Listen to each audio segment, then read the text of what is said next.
what's up, everybody? Welcome to the NLG show here with great crew and once again our great guest, Mr. Rick Lagnese from Warhorse Studio. What's up, man? Going on, guys? Always glad to be back on the NLG podcast, one and only. So glad to have you back. I know, man. Yeah, I know so much we got to talk to you about, brother. Got some fun, boys. So much. So, Yeah. Peter, Juan, how you guys doing? Great. For a Sunday, good. Yes, fantastic. for a Sunday. Well, while we can get that out of the way now. And by the way, Viper Strikes in the chat.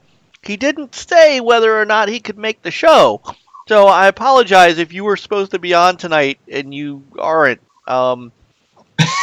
That's my bad. I took your spot. It was me. I could get him in here. We could really. I mean, it's not a big deal anymore. I've become the master of the windows. I don't know. For sure. Anyway, so glad to have everybody on tonight. And I wanted to let everybody know, we'll do it right off the bat, and then we'll remind later on that this is our final show on Sundays. You get Rick a heart attack. He's like, what? No, we are supposed to listen to. Yeah, no, we are moving to Friday nights at 10 p.m. So why are we doing that? Because we are tired of trying to compete with the frickin' Walking Dead and Sunday Night Football and WrestleMania and every other show that comes on TV on Sunday nights. We're just tired of it. So we're moving to a night when nothing's on television. So after you guys check out the great WDFC show, which comes on once every couple of weeks at 6, get a little break, come over see us at 10 o'clock on Friday nights. So Rick, hopefully that'll work with your schedule at some point too for when we have you back.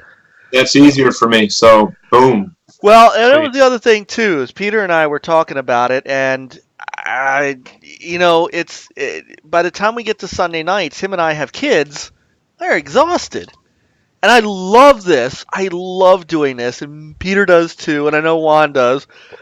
And we love being on. But Lord have mercy, by the time we get here, we're dragging. So, and I know that people have seen me nearly fall asleep on this show once or twice. So Friday night's a great night. We're still energized. We're ready to rock the weekend. And so, we'll see you guys, and it starts next week, and we'll roll that throughout the week on our Twitter and all that stuff. But make sure next week, starting Friday nights, 10 p.m. And I'll say it 10 p.m.-ish, because, that's how we roll.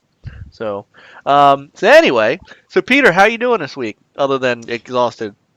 Good. Crazy, busy with work, but still got my gaming fixed in, so I'm a happy camper. Nice.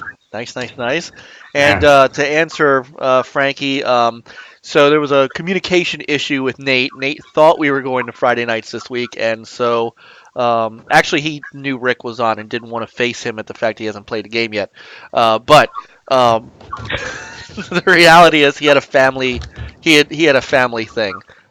So he will be joining us next week. He is all excited to move as well. And we want to say hi to Too Much Food and Super Cooper, who have joined us already, and of course Frankie in the chat. One-Eyed Jack, thank you guys. Super Cooper. Yes, sir. So Juan, how you doing this weekend? How was your weekend? The weekend's been pretty good so far. The week was pretty exhausting. Big shake-ups at work, and we were buried all week in work, all week, just on the phone. For those who don't know, I answer the phones for a internet service provider cable company, and we've made some changes to different areas, updating, and it took it all down, crashed it all, and it was just a real hard couple days. But then I spent most of the last couple days on the Sea of Thieves, so I feel a lot better. Yeah, and Awesome. I'm with you. I know that feeling. Yeah, you finally got your thrones, so that's nice. Finally got that done today. That was great. With the help of one of the great things in that game is the guy who helped me get it done today was just a guy who was just looking, just out there. He didn't need them all, but he did them all. He only needed one, but I needed them all. And he rolled up and we just did a tentative, hey, what's your purpose, and shook it, made a deal. And then because he did all that time, I had previously gone around and done a gold hoarder's chest, so I had like 6 chests and 2 golden relics on the deck. And so I was like, hey, yeah, help me do with the rest of it, and then you can have this loot. We'll just make it even. That way your time's not wasted, and it all worked out real nice. And that's one of the great things about the game is sometimes that you can do some black-hearted stuff, like when I ambush somebody right at the turn in and grab their stuff, or do that kind of cooperative thing. It's I've really been enjoying that. It's what I'm pretty much addicted to that game. A lot of people are. I got to tell you. So, and we're going to talk about this a little bit because I'm glad. I'm glad to see. I'm glad to see the community getting back into these games in the sense of, I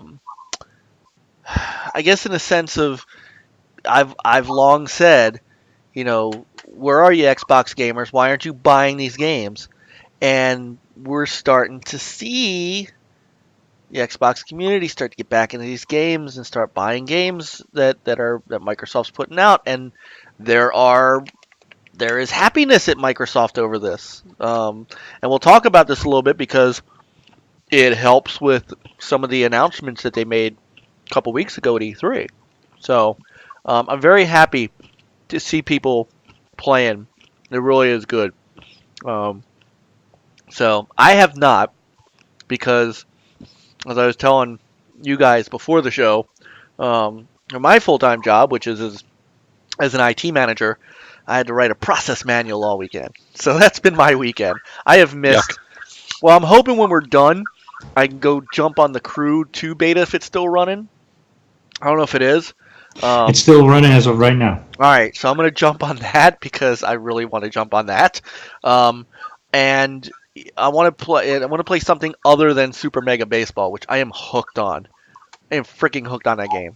It's such an underrated baseball game. I know that it's not MLB The Show, but as a Simcade baseball game, it's top notch.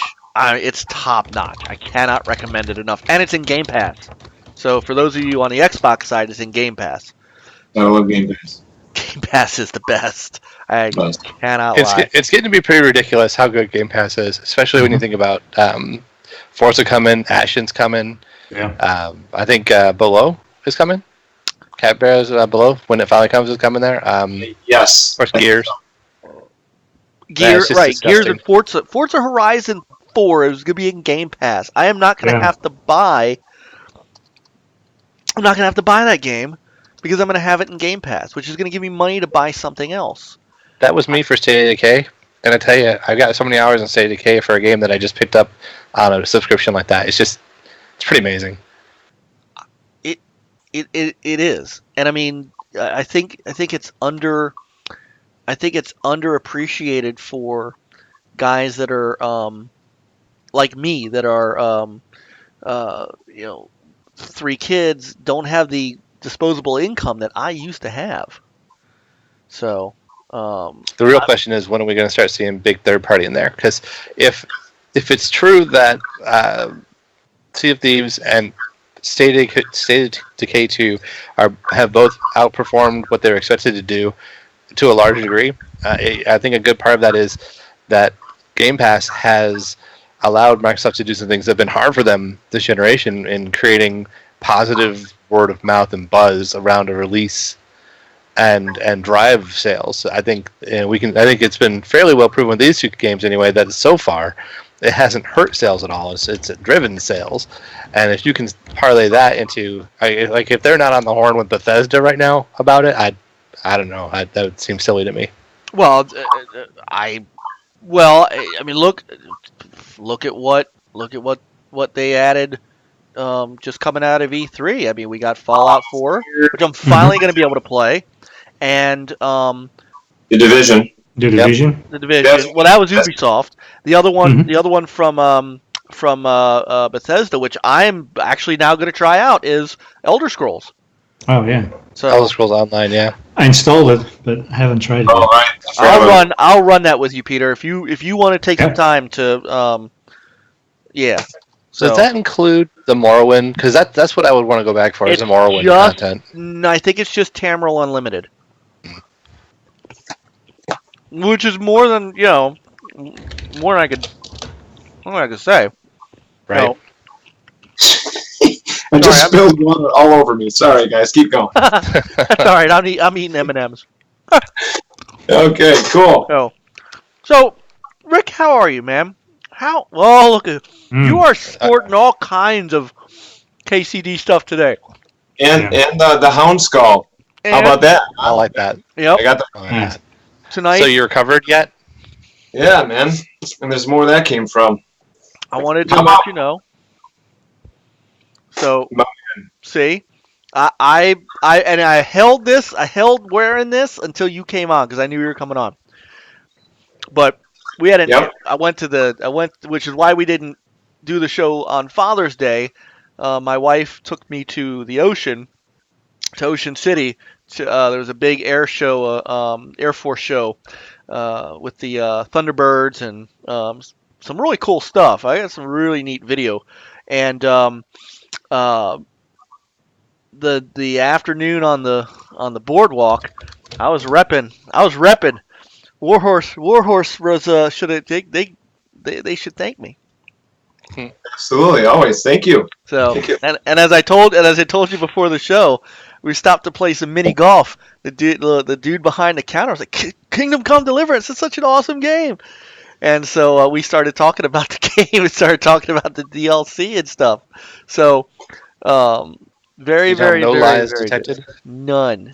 I was not kidding when I said that happened. So Mr. Rick, how is recovering from E3? You know, I go to Europe once or twice a year, Germany and Prague, and obviously they're a 6-hour difference, right, in time. And LA is just a 3-hour difference, from where because I live in the East Coast. So I still feel like I'm recovering. I mean, both of them kicked my booty, but for whatever reason, I've felt like I've had layover jet lag, like, but maybe I'm getting older. I mean, there's more grays the last time we talked here, guys. So. Yes, The older I get, Happens to the best worse of us. the worse I deal with jet lag. Even an hour. It's like an hour time change is like I know. You know what I mean? But you know what? It's a good thing, though, because we always work our butts off when we're there, and, loved presenting, and I can't wait to share more tomorrow, because that's when but, we can't wait to talk more about the hardcore mode and rebuilding that certain place, and, rebuilding that certain place. Nice. Oh, what nuggets are we getting dropped here? well, I mean, I'm sorry. This is for Frankie. It's just straight up M&Ms. oh, cool. Yeah, the peanut butter is the best. They Peanut butter. are. I call them Mhm. Reese's Pieces. I'm the weirdo who likes the coffee ones. Ooh, that's like eating licorice ones. But back to this. No. It's from the ashes. Yep. But see, the thing is like a lot of the stuff that the fans were wondering about, and for example, when you guys beat the game, nice. There it is. I got you, brother. You got me. You always got me. I got you, brother.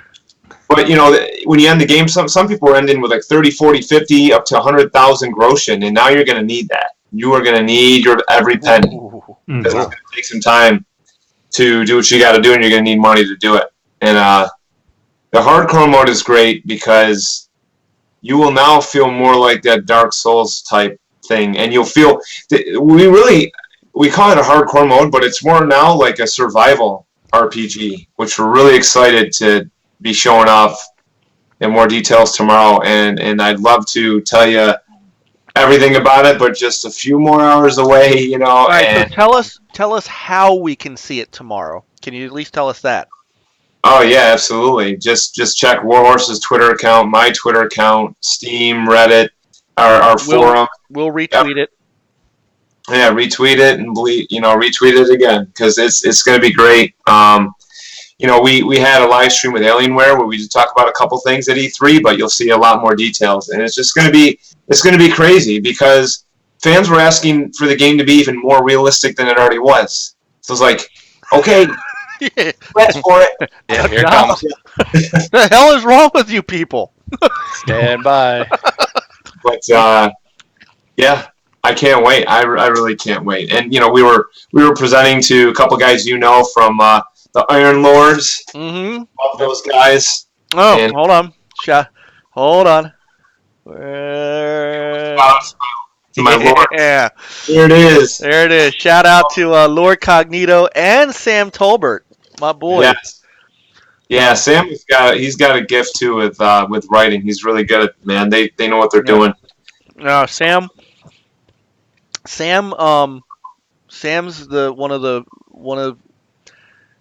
he's probably one of 3 people right now.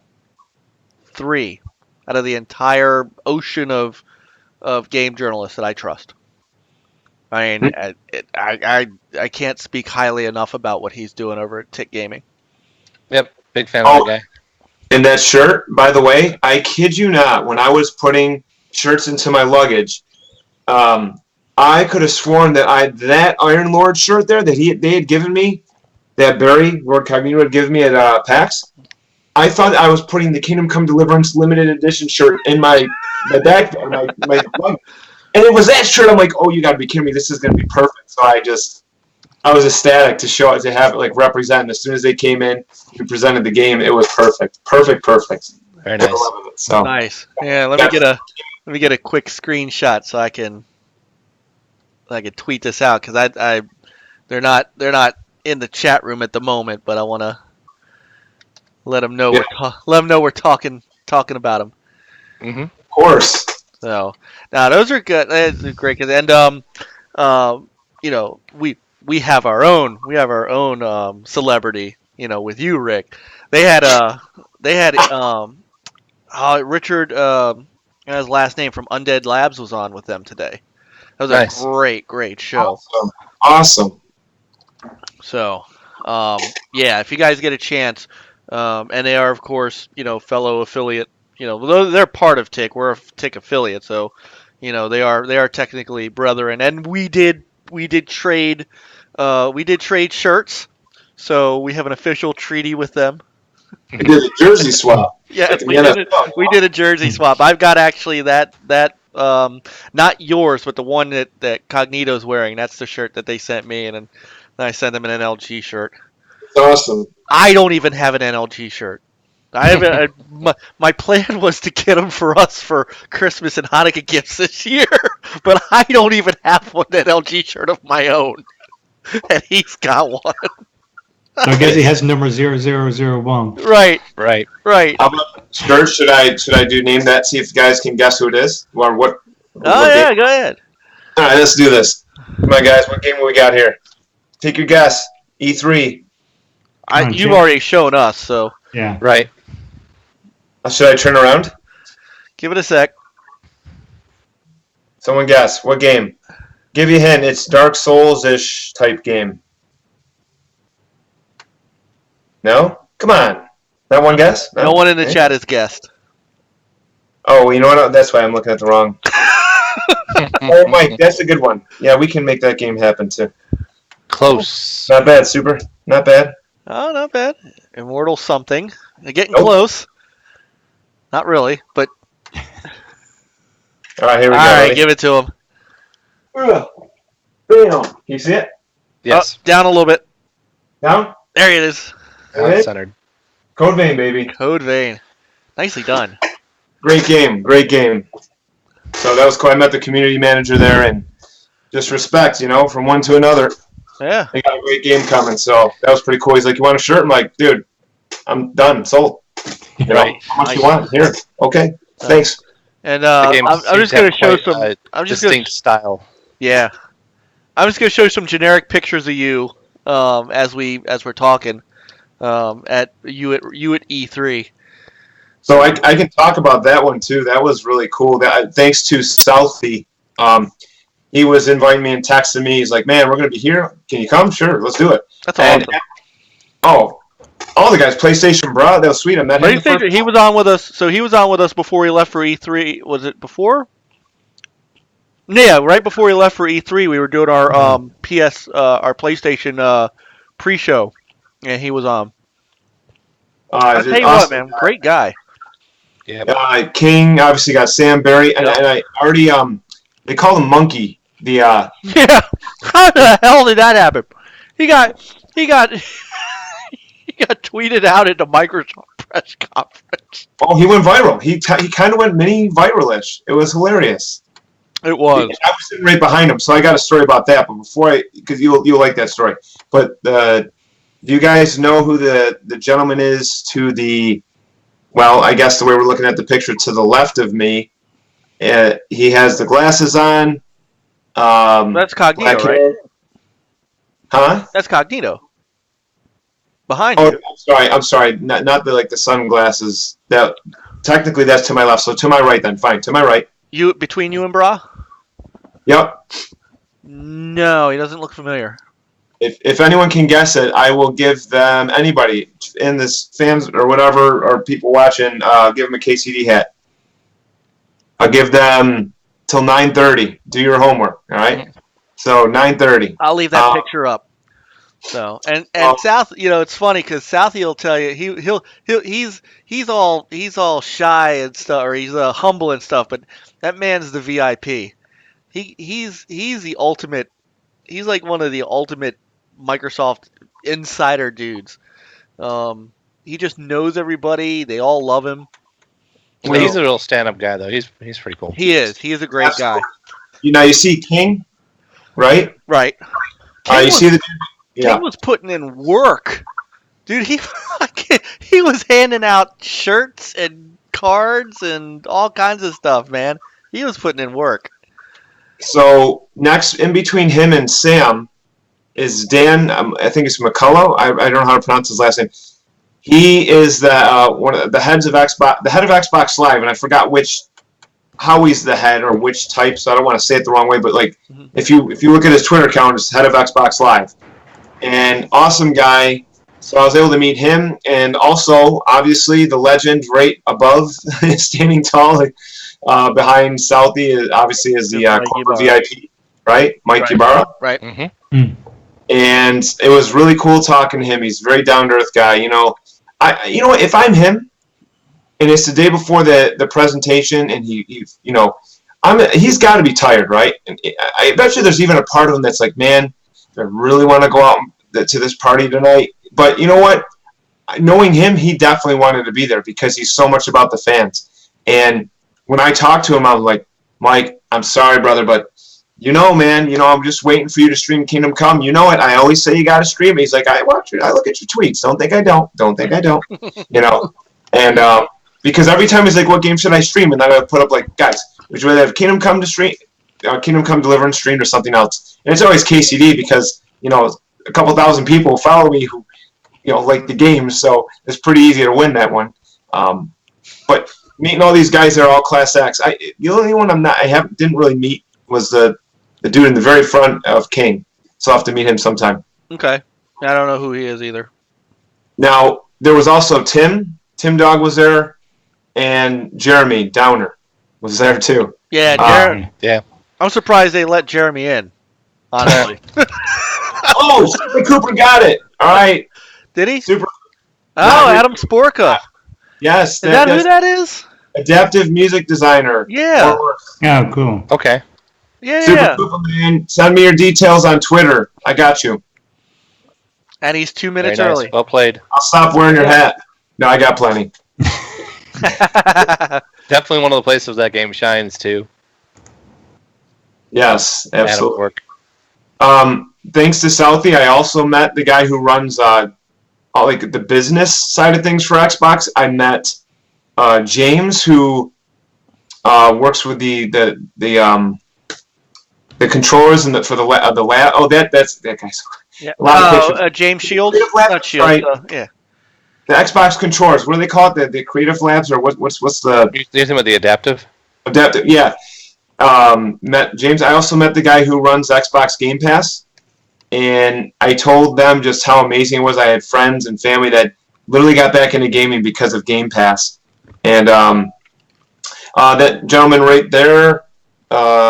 Please tell me I remember his name. Eric, I think he works on For Honor, and nice. I was sitting next to him and Reed Albers and Dan Hevia. Reed Albers runs the E3 Twitter account during E3, and he's an awesome. These are awesome guys, man. Awesome guy. Again, with Ubisoft and Dan, Reed Albers, who like I said, works for ESA, so helps run the E3, helps run it. So that was at the Microsoft press conference, of course, where we learned some awesome stuff. So you guys will just have to stop me when I'm talking because I have like thousands of things they could say about it. Not gonna do it. Nope. Okay. Okay, fine. So Welcome to the NLG show with Rick Lagnese and company. Yeah. This is your show tonight, brother. We want to hear this stuff. I mean, you were there. I mean, I've been there. I haven't been there in years, but I'm feeling this through you. So this keep going. Okay. Well, the cool thing is I saw a bunch of people there. Like, I don't know if you guys know who Delicious Cheese is, who runs the Xbox One or one of the mods for Xbox One subreddit. They have like 32 million, whatever. Oh, how funny timing! Because that's him giving me a snack. Okay. And it's like we planned this, Mike. No, but and he's having me try this snack, and it was really interesting. Pretty sure it was like some kind of European snack, but I actually liked it. He said victim number one. So yes, and if you weren't here tonight, then we know why. But I passed, and then I met. Who else was I with? Jorik, and he's a mixer streamer, and Jorik is an amazing guy. Oh my goodness! Look at this. It's meant to be Mike Post Malone, so I have to maybe mention that.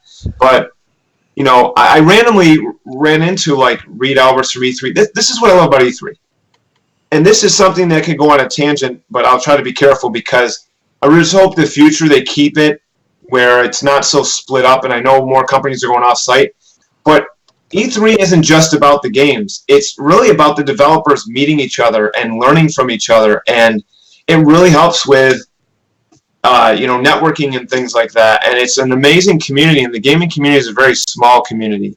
Those who also even work in the industry, we all say the same thing. It's small because everyone at least has heard of each other or knows each other, and it's a special, unique thing. And I was really happy to be at the Microsoft press conference, sitting next to Dan, sitting next to, again, Eric, who works on For Honor, and Reed. And when Phil comes out and says we're opening up like 5 new studios or whatever it was, or at least I'm like, okay, that's what we've been wanting to hear for a long time now. So because I got to put the Kingdom Come Deliverance aside when I'm at the press conference, and I'm just a gamer at that point.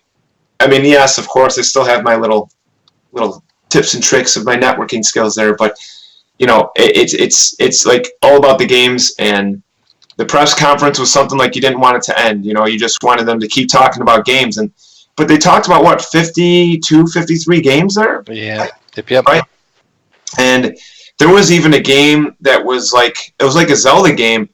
I wish I could remember. It starts with a T. That's what I remember. Tunic, isn't it? Tunic. Yes. And I really love those games. Even if I have all these games to play, I like going to mix it up and like randomly playing an indie game out of nowhere. I'm like, right now I'm working on Devious Dungeon. I love that game. And it makes me like, that's a game I know, Tunic, where I'll just randomly play it out of nowhere, and I'll play it all the way through, That style too, I dug the visual style on it. So, and then like when even Ori and the Blind Forest, I never played the first one. I know it sounds crazy, but when I saw the second one, I'm like, okay. Get out. Yep.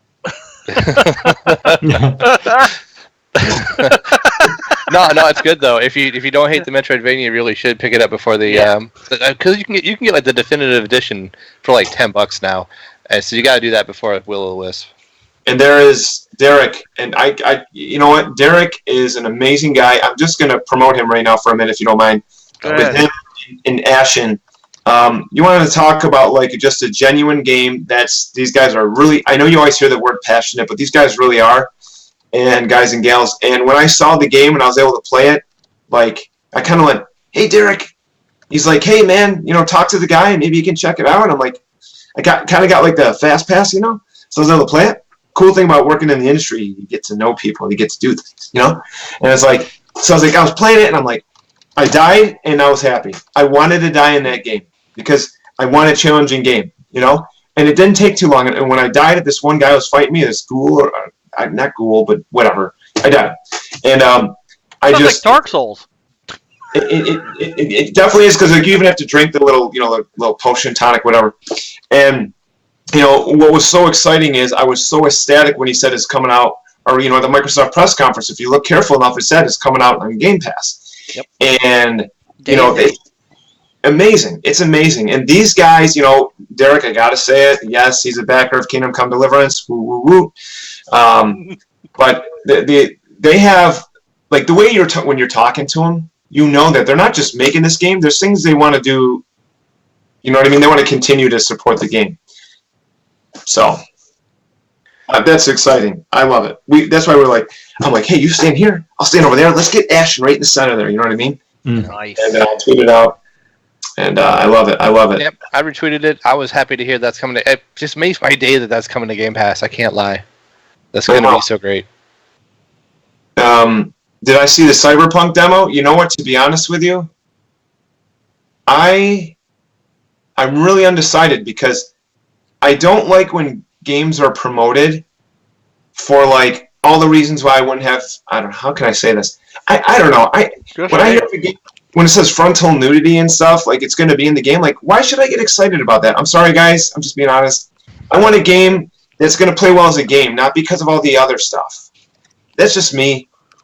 But like Grand Theft Auto, like I know there's a lot of crazy stuff that can go on, but like it's the gameplay that makes it a lot of fun. Sure. And so maybe I should try and not like worry about the political side of it. Obviously, I mean, because that game is a game.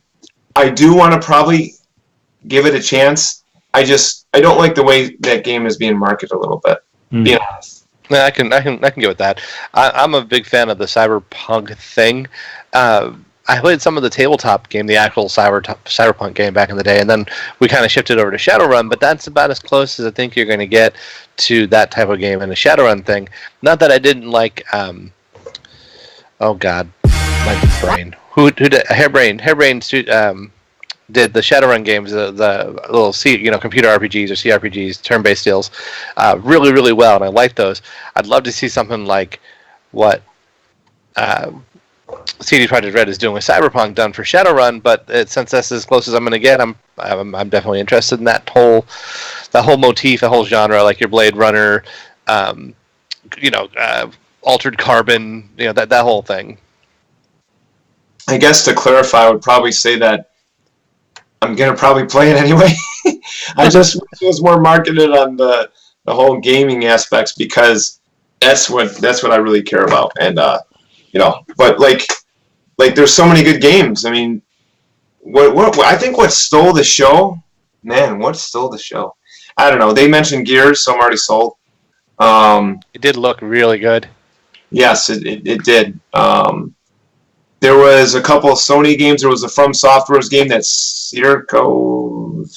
What is it called? Circo. Coop had it. The Circo. second, the Shadows Die Twice. Die Twice, yeah. Now that's a multi-plat, and then they've got a VR game coming for PlayStation. Yes, that's an exclusive one, I think, for Sony, right? Yes. I think that's obviously VR. So Right. I think it's VR. Which Microsoft just officially put the X in that. Yeah. Like today or yesterday, whatever it was. Yeah, it was yesterday. No VR. At least not for Xbox currently. But that's okay. If they stay focused on delivering stuff to the console, that's fine by me. See, I don't think they should handle it themselves, but have like Oculus, If Oculus wants to provide VR for the Xbox, have them do that. Yeah, I mean, well, I think they're still evaluating it. I think what happened was, and I'm not knocking VR because I have it and I like it, I love it, but we had this. We had this discussion with PlayStation Bra before E3. There really isn't that push on it as there was last year. Yeah, there's still games coming, but there still hasn't been this push of genre-defining games yet. Um, and it seemed like it was a little light on VR this year at E3. So, I don't know if maybe Microsoft is looking at that and saying the potential market share isn't there. Obviously, they could do it, and obviously they still have HoloLens in their back pocket they could pull out if they wanted to. I think they're looking at the market and seeing. Yeah, Microsoft might be does waiting this. for Yeah, more Microsoft penetration. does this. They for better or for worse, what they look at is what the market is doing, and that's where they tend to go. Yeah. And I think they see the VR market as still something of a limited market. So, but yeah, bye bye VR for Xbox. So, anyway, what'd you think of Ghosts of Tsushima and stuff like that? Those things were I, honestly, you guys probably saw more than I did, being that, like, even before E3, we have prep that we do. Sometimes we might have a meeting or an appointment prior to, so it's like, it's so hard to keep up with everything. It's funny, I'm actually at E3, and I don't know half of what's going on, you know what I mean? right? This is true. No, I get that. I get that. Yeah, we're getting the bird's eye view. You're at ground zero. Right. Because, like, yeah, again, like, for me, and when you talk to anyone who's, like, meeting up with people, which we all do in the industry, we actually have more fun meeting and talking to each other and learning from each other than the games themselves, because we know eventually we're going to play the game, but we can't always see each other in person. And meeting all the people I did, the Mixer community is absolutely amazing. I thank Jen Nichols for even inviting me to be able to go to the party to just talk to all the Mixer people. It was great. All the support. But, like, Ghost of Tsushima, yeah, I mean, I was already sold as soon as I saw the demo, the teaser or whatever it was. I'm like, I'm game. I play all these games? No idea. I mean, what's wrong with me? I'm playing, like, I mean, it's not to take away anything from Devious Dungeon, because I love that game. But, like, I have Far Cry 5 I'm playing, God of War 5 I'm playing, Ghost Recon, you name it. I could do this all day. You know what I mean? So, Yeah, I hear you. Like right now, I'm currently kind of cycling between State of Decay and Forza 7 still. I had tweeted out earlier today. I had tried to do when I'm playing Forza 7. I crank the difficulty. I crank the distance of the races. I make it as hard and long as challenging as possible. awesome. He's a masochist. So like 30 lap races are pretty common. I was doing 30 lap race at Watkins Glen Raceway. About an hour to finish that race. Twice, about 50 minutes in, I wrecked, and I don't run with a safety net rewind backup thing or anything. So just wrecked, total done. Just flushed an hour. Did that twice today, but I have the car figured out now. Now I've got the car where I could, like, the first time I did it, I was 20 some laps in and still chasing first. Second time I was first in like 7 laps. So I got the car where I need it now. It's just a matter of not wanting it into a wall or something. but yeah, it's gonna be so sweet when I finally get it done. Almost like that Dark Souls boss fight kind of feeling, Absolutely. But between that, Laser League, which I'm still playing. Oh, right, Laser League. That just got an update too for anyone who follows it at all. They added more modifiers to every class. So your special ability, there's now 3 different ways you can kind of tweak it to how it works. It adds more depth to the play. Really enjoying that, and of course, Sea of Thieves is just devouring so much of my time. It's ridiculous. So, did you guys see the wonderful cane I whipped out for E3 for you guys? The what? Cane. The cane. Oh yeah, Hold on. Keep going. I'm looking. you had to go cane shopping.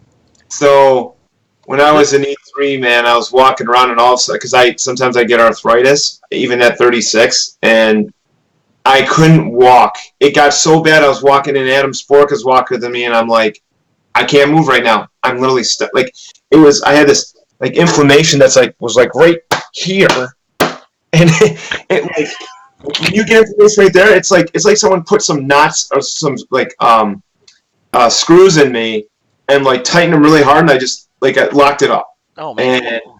And it was like anytime I would walk, it was like I have never been stabbed before. It was like someone was stabbing me, like walk stab. You know, I was getting so mad. So I finally I actually had a cane. Boy, was that humiliating. But I don't see it. I'm looking on Twitter. I don't see it. There was one picture you would have found, and it was at that party that night when I was with Southie and Mike Ybarra and Tim and whatever, and there was a picture just before we went in. I had the cane. I was sporting it. And I also have an Instagram account that I opened up just to share a couple pictures, but it was really humbling, but it was kind of cool at the party because I was like, yeah, I should have like a cap, and a hat. Yeah, they get the rings going. Man, but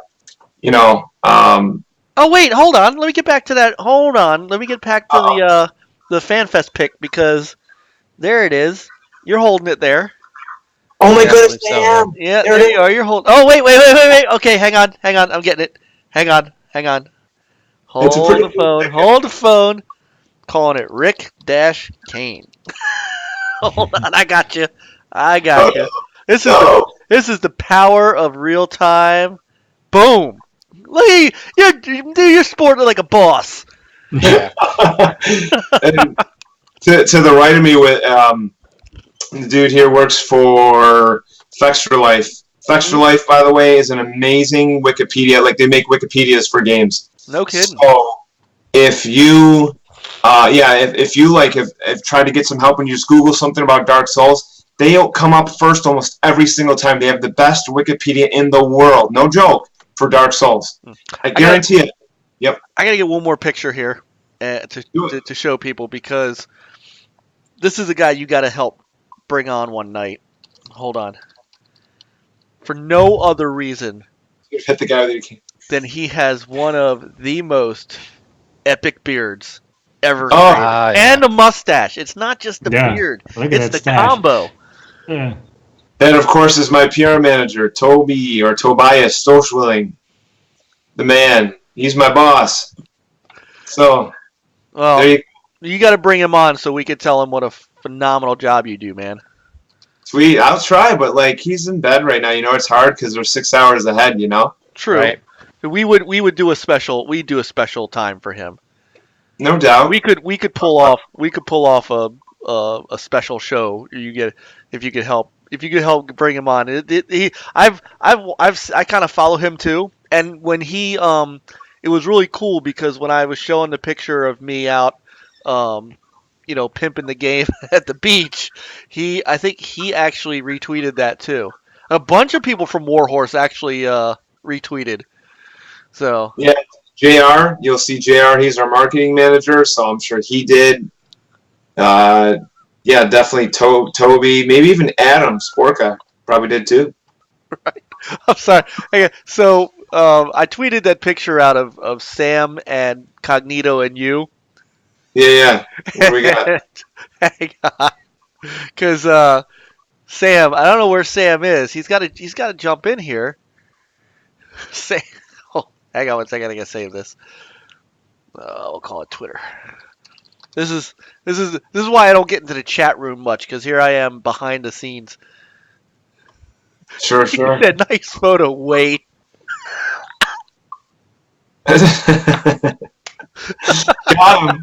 Got him. Oh man. So anyhow, so real quick, give us for those who haven't heard and read about it. Give us some of the rundown on the From the Ashes DLC. What you can tell us. Well, I mean, it's at least out there that you're building something. And so is this stuff we're gonna have to find out tomorrow? Some of it, but it's a place to revisit. Like I said, you're gonna want to have your Groshin. You're going to want. You know what? We're so close. We're technically in European time. Toby's sleeping, so maybe. It is 9:48 here, which means 6 hours ahead. It's after midnight over there. I'm gonna check the Warhorse. I'm checking the Warhorse Twitter feed. If it's actually, I was trying to see if some people were already because journalists were already asking me about the embargo, because we always want to respect them. Yeah, do we? You know me, I always want to spill the beans. But I know, but you know what? I am a former game journalist myself, and I respect those embargoes. So they're so important, and it's are. like They really are. Even if a journalist doesn't like the content we show, like they're spending a lot of money when they're in LA. Most people are not from LA, and it's like they come there and they do all this hard work. They work their butts off too. They're the I know journalism and people's opinions on how journalism, what it is now, but like there is a lot of good journalists out there. There's people that do this, are trying to do this for a living, and some of them, they don't get paid a lot, and they're trying to work their butts off to do that. And so like they're still trying to catch up with all the E3 material they have, and so the embargo is, I really like even if I say something little, Toby be like, Rick, shut up. Respect it. You've got a good point, though. There are a lot of good people out there trying to do that. They get lumped in with maybe some of the backlash that the other people who maybe don't try so hard or maybe don't have the same standards. It's unfortunate that negativity spreads way faster than positivity. So usually if you're doing something right, you don't hear anything. Right. But if something's bad, it's like boom, boom, boom, boom, boom, boom, boom, sparks, exaggerations, lies, whatever. Right. But yeah, so I believe me, like we're hours away, but From the Ashes is gonna be great. We already said it, like with a hardcore mode, we've at least said you need to choose 2 negative perks, and that they'll stay throughout the entire game. What was the one that I said belonged to me? It was like dunderhead or dropped on your head when you were a kid. Dropped on your head as a baby. Right. Yeah, when I was doing presentations to some of the journalists, I was saying that was actually based on Toby. True story. Dropped on his head as a baby. Can you tell? And Toby's like, yeah, a few. No. So we had fun with that. But yeah, just know that both pieces are releasing soon. And I know that word "soon" is such a tease, but no, it's okay. But we'll make sure everybody check the Twitter tomorrow, the Warhorse Twitter, and we'll retweet it out and stuff. And since Sam just jumped into the chat, we summoned there he him. is. Yeah. I want to let everybody know that they can go to tickgamesnetwork.com and they can see all of the great stuff that Sam and Nick Undead, who we love too. He's all this great stuff that they have written. I'm honestly, I'm to a point, and I'm not saying this just to say it. I'm not saying it just because Sam's in the chat room. He knows that I truly do this. That's really one of the only few places I go to get information from. I mean, it just it's the only place you can go where you don't get someone's opinion about the news. Where Sam he writes it, he tells you what's going on, and it's up to you to decide how you like it. So yeah, so I just when will then be now? So soon is the id Software answer. When will Doom be done? When it's done. When it's done, right? Well, if it's as good as 2016's, they can take all the time they need. That was a fantastic game. The sequel, guys. They announced the sequel. Mm-hmm. Rick, they announced the sequel at Bethesda. Did you get to go to Bethesda's? Oh no, I did not, unfortunately. But yeah, they did. I even just saying Elder Scrolls 6, it's like I'm in. Like when, right? That's all we want is the game Elder Scrolls 6 to come out. So whatever. Soon, coming soon. But there's something that you guys can help me out with. I met just about everybody that I was like that I could think of, that I had like a list of people, and of course you always meet new people, and that's amazing. But I really was trying to somehow, some way run into Jeff Keighley, because we need Jeff Keighley to know that Kingdom Come Deliverance could at least, guys, let's be honest, it could at least be considered for one of the potential RPGs of the year. Are you kidding me? Yeah. So it's like, Jeff, that needs to have some kind of mention on the game at the Game Awards. Come on, at least be a contender. This way we can fly down. You guys can look at this sexy guy with a suit. You know what I mean? I'll be sporting KCD somehow. Maybe I'll put the hat on with a suit. I don't know. But we want to go down there, man. It's got to be a contender, you know? That has to. That's because that would be for, well, when did it, so it launched? February 13th. February 13th. So it is technically so it's a 2018 game, so it should be in this year's. Yeah, definitely. So let's work our connections and let's get in touch with Jeff. You know what I mean? I would say. I don't know that Jeff hears me when I speak, but I'll try. yeah, I'm not sure. I would also say, well,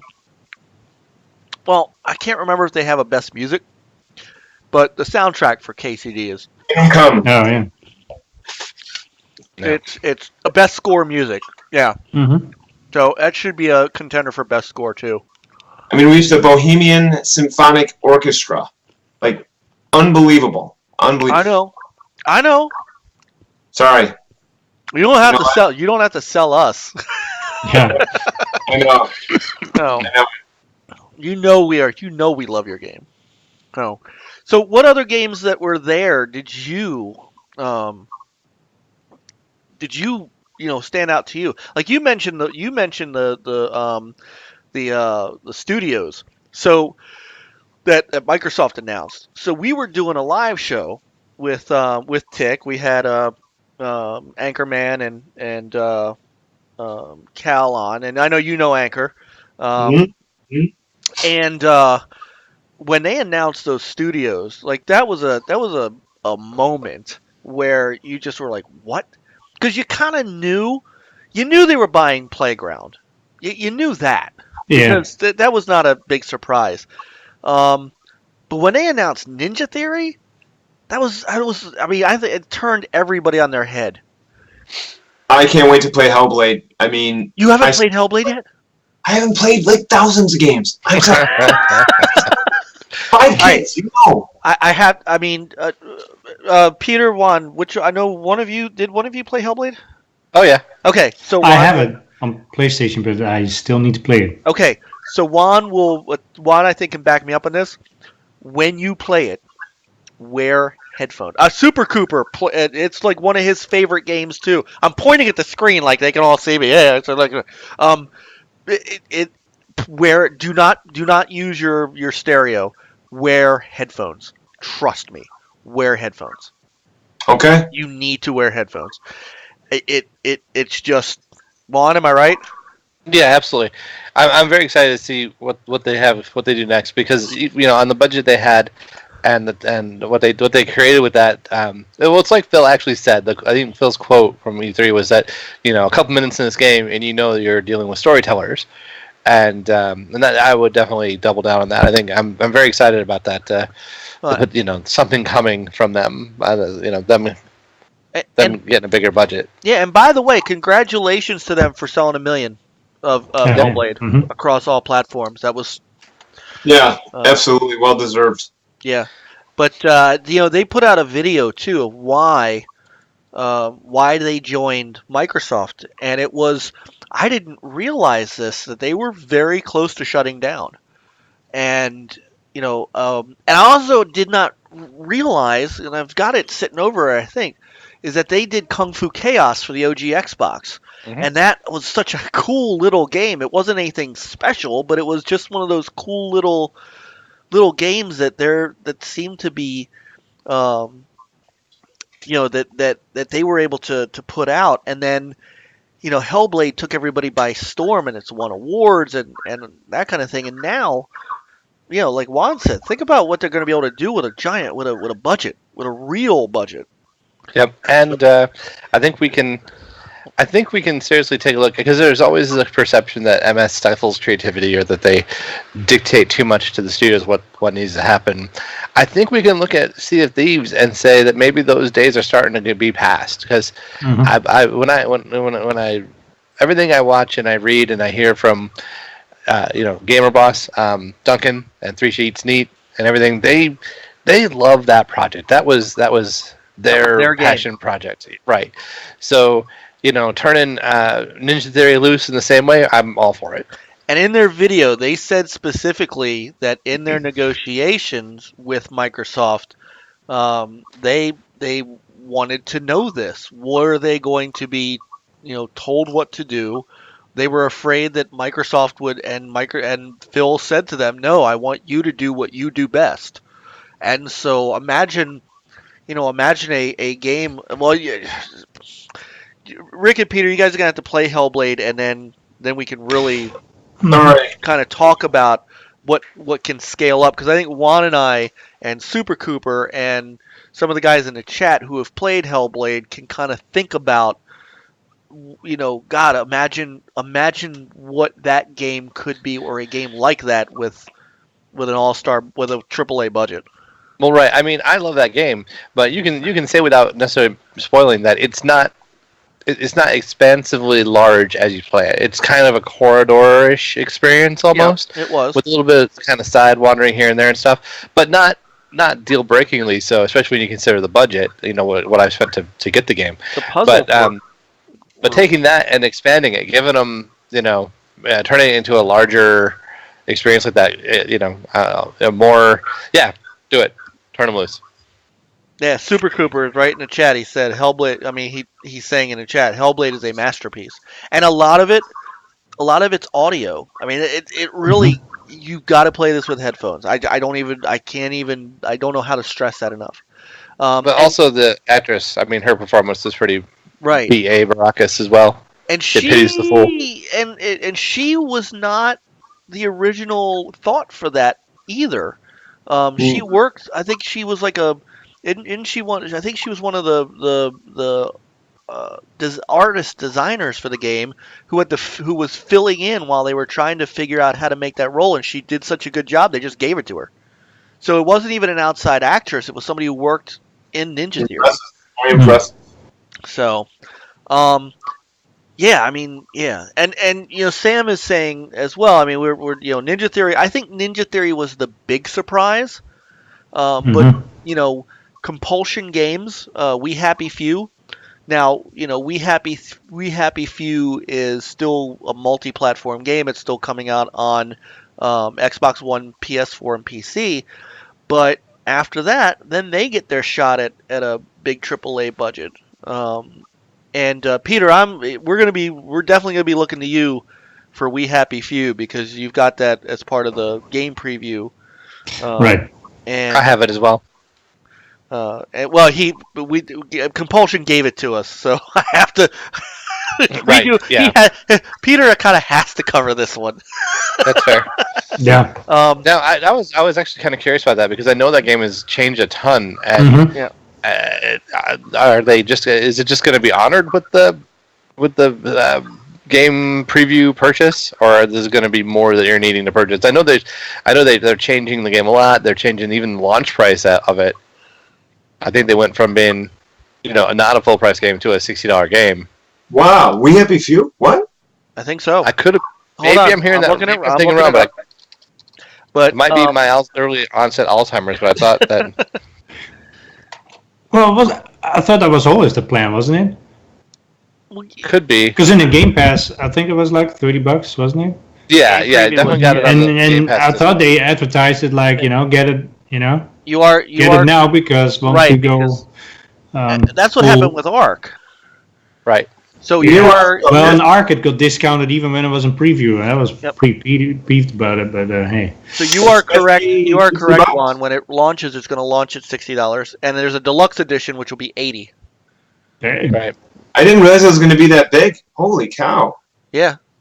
So no, I believe that yours is just going, because I think yours is just going to convert you guys to the full Yeah, version. I think so. That's what I was hoping for.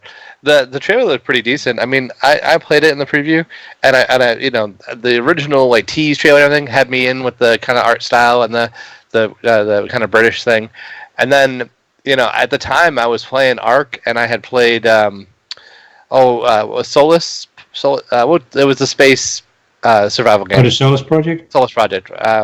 Where they go to the other planet and it wrecks and you survive on the alien world. Right.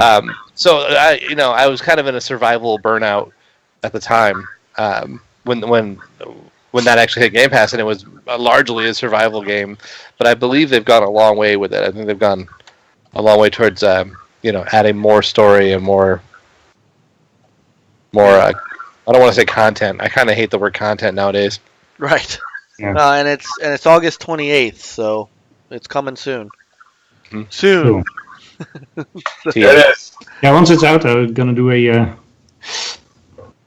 put some streams on there, go through it, and see Really what about changed. Metro, Rick? Metro is great. In fact, when I went to an Xbox party, it was an Expert Zone party, or Microsoft Expert Zone, and they're asking the guy, I think one of the developers was there and said, "Do you want to see the game?" I'm like, "No, no." No. I'm like, yeah, but he's like, okay. I'm like, but you have to understand, when I'm sold on a game, I'm good. I'm so good on it. Like I don't even want to see anymore because I don't even want to play it. And that, if anything, please take this as a compliment. I've had people say the same thing about Kingdom Come Deliverance. They didn't even want to see anything else, and it's like, don't even talk to me about it. I'm like, fine. If that's how you like to prepare yourself, because I do the same way. With certain games like Zelda, any Zelda game comes out, I'm not watching trailers, I'm not watching anything. I just don't want to know. Because I'm so excited. So Metro is going to be great. What scares me is February because I'm worried about. See, this Exactly, is great. February 22nd, was it? I guarantee you, Mike, you were going to want to bring this up. So let's do it, baby, because it's my show now. Right. Let's do this. I love you, Rick. I love you. Bring it. Bring it. What you got? But all right, so here you go. Bold prediction time, right? Bring it. Crackdown is either going to release a week or two early, or it's going to be delayed one more time. And there's no way they're staying on that date. They will not survive. They won't survive. They'll tank. They will not be able to stand up against Metro. What else is there? There's like two other games. Anthem. Yeah. Anthem and Days Gone. There's no way. It's not going to happen. So I think it's gonna be earlier. I'm gonna. Early. So Yeah, I'm betting They're going to earlier. surprise people. yeah. See, all right. I think that the game that's gonna move out of that date is Days Gone. I think Days Gone is gonna get one more polish delay, and it's gonna go into March. Do you think Anthem can make that date though? I don't know. They don't want to release when the Division comes out, even though they're two different games. Yeah. Am I Which the is only March. one not jumping at Anthem? No. I mean, I'm not. It's not. I would give it a look, mostly because I believe Casey's back over there from BioWare. I believe Casey Hudson of Mass Effect had moved back over to that project and is a part of that, and that gives me some interest in it. And visually, I think it looks great. I think they did a real disservice to themselves the way they showed it recently. I don't think they showed it in its best light or put its best foot forward. So, I have EA access. Worst comes to worst, if it doesn't, I'll try the trial because I have access. I'll get access to the trial, and I'll decide then if it's $60 or not, like I did Dragon Age Inquisition, and then It's not gonna be $60 because you get your EA access discount. right. There you go. But that's what it would. But like with Dragon Age Inquisition, I loved Dragon Age Origins. It's maybe the only Dragon Age that I will acknowledge. Inquisition put me off so much on the trial that I just said, nope, I'm just not going to spend the money on it. And 6 months later, I was able to play it in the game in EA Access. So that's probably the route I'll take with Anthem as well. Although, like I said, I'm down to give anything Casey does a try. Right. All right. I mean, EA Access will save that one for me. I don't know. So let's talk about Crackdown for a quick second because there is something that came across this week that is interesting, and I don't know, and I'm not going to pass judgment yet until we get a little closer. But I picked this up at E3 when we were watching the trailer. And I don't know if anybody else did, but in the trailer, at the beginning of the trailer, it was a Sumo Digital production. Like it had Sumo Digital's name on it and no It one did. else. Yep. So we come to find out this week, if reports are correct, that Reagent Games is no longer on this. Reagent Games may not even be a studio soon enough. And we Well- don't even know if CloudGen now is still working on this. Excuse me. So I'm not saying that they're going to cancel the game. They can't cancel the game at this point. There's no, Yeah, I don't It's think simply they're gonna not. cancel That's the not game. going to happen. there's no, No. but they can't. They have to release this game. But is it going to be a different game than we were originally sold?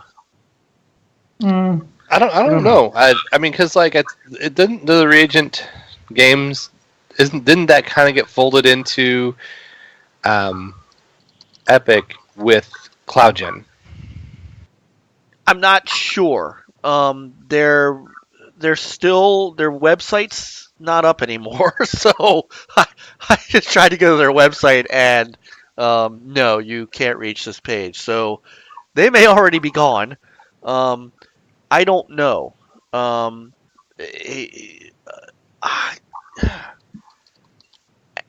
We don't even know if CloudGen is still working on it. Which, yeah. now CloudGen's website is still up. So whatever But that's but I worth. believe they definitely got bought by Epic. Right. That much I recall. Yeah, CloudGen did. I don't know if Reagent did. Sam, Yeah, Sam, help us, Sam. what I read somewhere, I can't remember where I read it, was that CloudGen got bought and Reagent got kind of split up and absorbed. I just hope that that Crackdown is successful. I mean, I'm really excited for the multiplayer. The campaign is cool, but I'm way more interested in the multiplayer aspect. I think most people are, and they really need to deliver on that, because that was like what really everyone was looking forward to, is how they're going to run the cloud, or the dynamic, like the buildings, the structures, and the chaotic chaos that Crackdown's supposed to be.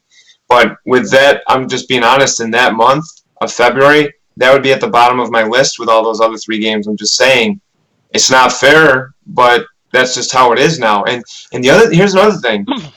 With all with what Microsoft did, that's like, as amazing as it is, don't you think we're going to start getting to a point where you can't keep postponing games to try and avoid the Red Dead Redemptions or the Call of Duty, or whatever it may be, because there's going to be there are already too many games. Everyone has a backlog now. Even kids who are like 13-year-olds, I'm sure, have backlogs because there's just too many good games. And now it's going to get to a point where some games are going to be good and they're just not going to sell well enough now.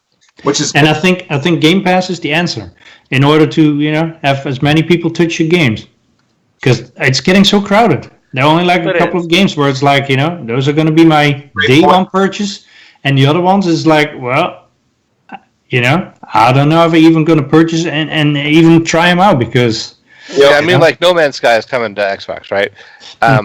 I don't have a budget for No Man's Sky. And nothing against No Man's Sky. I'm not dogging on anybody who likes it, whatever. I don't think anyone as a Sea of Thieves person should do such things.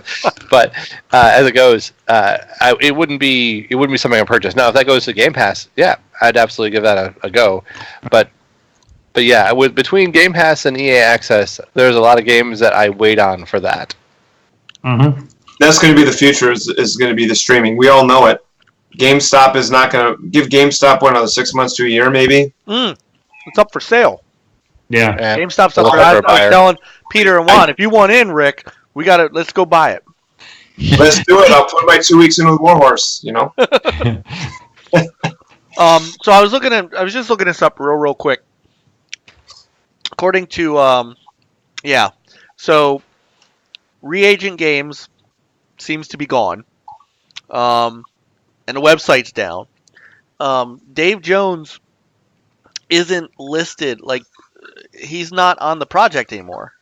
And Matt Booty isn't even confirming or denying whether or not CloudGen is involved in Crackdown 3. So we don't know. Well, also, like Microsoft bought some other cloud game companies, right? Or technology or something. So they might be utilizing that instead of CloudGen. They could. I don't know. Who knows? So Sam's saying they exist on paper, but have basically fallen apart because many of the employees were hired by Epic. Their website's definitely gone. Like, I tried to go to Reagent Games, their website's done. So, speaking of real quick, developers that start with the letter R. Rick, did you see Remedy's new game that they finally announced? I saw a brief glimpse of that, and Quantum Break 2? it's like they put all their best ideas together in this game. Yeah. Right. I mean, I'm down for it, of course, because it's Remedy, and I trust everything Remedy Mm-hmm. does. Like, Remedy is one of the few. Remedy is one of the few developers that I blindly trust, just outright. The truth be told is, if there wasn't such an agenda at the time by Microsoft with that goofy entertainment studio thing, sorry, but it was goofy, and they didn't focus so much on the episodic stuff, Quantum Break would have been like A much better game. top seller. They had. I guarantee you that. No, if you listen to as nice as Sam and the team, whatever, I guarantee that took away from some of the aspect of the game that they wanted to do. And I think there's big lessons learned there. But the bottom line is, I think they took all the good ideas, put in this game, and it's going to be amazing. So Yeah, they're a great studio. It's going to be amazing. There's no doubt. So. Yep. All right. Yeah, like Mike said, they're also on my trusted developer list, if you will. That them and Turn 10 Playground, whatever. Just bring it to whatever you got. Like you were saying about not needing to see Metro. That I follow a couple of people who are in tight with the people at Playground and Turn 10, and they have, hey, watch this video about how that things in Forza 4 are going to be. I'm like, no, because it doesn't matter what you show, because I'm going to have it day one anyway, so I'm good. Thank you. I just want to find it when it hits my big screen. What Sam said would be amazing, though. Just going back to if they worked out something where Alan Wake 2 could be a possibility. Well, they were talking about Alan Wake 2 just this week. They were? They said, yeah. Remedy said, hey, all of us here, we want to do another Alan Wake. I don't know if you guys remember, but a while back they pitched this to multiple studios, and nobody's biting on it. I don't get why. I do not understand why nobody's going to bite on Alan Wake 2. It makes no sense to me. Alan Wake was such a good game. So. I loved everything about that game, right down to all the little lore pieces, like the music that they wrote for the Old Gods of Asgard, and Thomas Zane's poem about the Twitch shores I've been, all that stuff. It's just so good. Yeah, I know it wasn't a commercial success, Frankie, but you know what? Neither was the first Uncharted. So, right. Sometimes you just gotta take that chance, and it's weird. So now Sam's saying nobody accepted Playgrounds' RPG pitch before Microsoft either. But my question to that is, was their RPG pitch? Did that become? I've always said they needed to buy Remedy, but did that RPG pitch become, please make our next Fable game? So, I mean, nobody likes, our pitch, right? Kingdom Come Deliverance. I mean, we couldn't find a developer, or a publisher. What investor is what actually that's what I was looking for initially, and because no Magic and Dragons, so maybe they're coming up with something that's kind of unique, or maybe, like you said, make a Fable or something, or I don't know. But bottom line is, I think we can all agree we're excited to see what they're coming up with, because it's going to be good, Did you guys? I guess we can ask this now. The game's already out, and you don't have to answer this if you feel you can't. Did you guys pitch this game to the two big guns?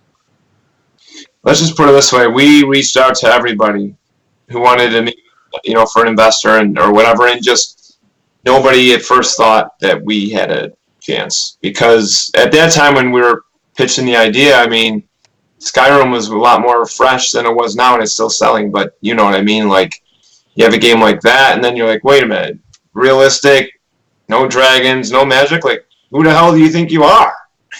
Right. Dan Barbara and our boys, that's who we are. Represent KCD.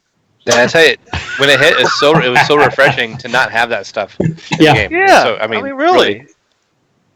And Anyway, sorry. I was just curious if this could have been if this game at some point could have been an Xbox or PS4 exclusive. That's all I'm saying. It would have been an interest. That would have been a really interesting development. But now it's Deep Silver or THQ Nordic. So, Yep. And we're just gonna keep on moving. If something's working, like when my mom makes like the best sauce in the world, but then she decides to change it up one day. And I'm like, Mom, stick to the original recipe. It's perfect. Don't change it. Like we're just gonna keep on going, man. As long as we keep doing what we're doing, you probably won't see anything changing like that. But we got a really good relationship with Deep Silver and THQ Nordic, but they have to be happy with what's going on. They've got to be happy they picked this game up. Yep. Yeah, I mean, and that's what's so exciting in the industry when you see a publisher working together with a smaller studio. And again, I really I get excited for these 5 studios that jumped on board with Microsoft. It's just such a big deal, and it helps with marketing and promoting and getting the game out there and Game Pass, and then it's great. It's a really good time to be a gamer, and if I'm just gonna say this, being a gamer and being in the industry, if yes, I understand if you're even with our game, we have bugs and you want it to be better, and we're working on patching and all that stuff. I get it, but if we're just complaining about I'm bored because there's no good games out, wake up. Yeah. Wake up. There's no time. There's too much time spent about arguing about what system is better and all this shenanigans. Play the dang games. So many freaking games out. I don't even know how you spend time on that stuff because it's just. Oh yeah, you know what I'm saying, guys. Mike, you know what I'm saying. You wanted to be a ghost on Twitter, and then you're like, come back, and you're like, screw you guys. No, I'm just kidding. And then I came back anyway. And every time I come back, I go, why am I doing this? So, too many games out, but if I may get back into the whole E3 thing. Yeah, real quick. And it's kind of like E3, but something else in it. There's 3 different things I'm about to mention. They all tie together, kind of, sort of, not really, but. So I'm doing. That's a lot. So as I'm doing a presentation, I was honestly. Normally, when you're doing your presentation, you're totally focused. There's no time. You don't. You respect some of the people who are there, and it was cool because I've been, now at my 33 with Warhorse Studios. So what's amazing is I'm starting to become more than just acquaintances, or you know what I mean? Yeah. Hey, what's up, buddy? So, but you want to be professional. But I did have my phone during this one presentation. I had my phone by me that I was waiting for my wife to send me a text for my kid's soccer score. I wanted to know what the final score of the game was because I coach soccer and t-ball. And my wife sends me a text, and I'm like, bah! Bah! Awesome. They won 5-0, and they're like, Rick, and I'm like, yes, I know. Normally I'm like that about KCD, but and then I get another text. My wife's like, by the way, we're going to Disney. I'm like, what? I almost grabbed that picture from your, because that was on your thing, and you and I have talked offline a few times, and sometimes it's we talk games, and we talk, you're here kind of in an official capacity as the community manager for Warhorse Studios, but I get a chance to talk to Rick Lagnese, my friend Rick, and when I see stuff like that I saw on your father, on Father's Day, you get this nice big card, and then you get to announce to your kids, hey, guess what? We're going to Disney.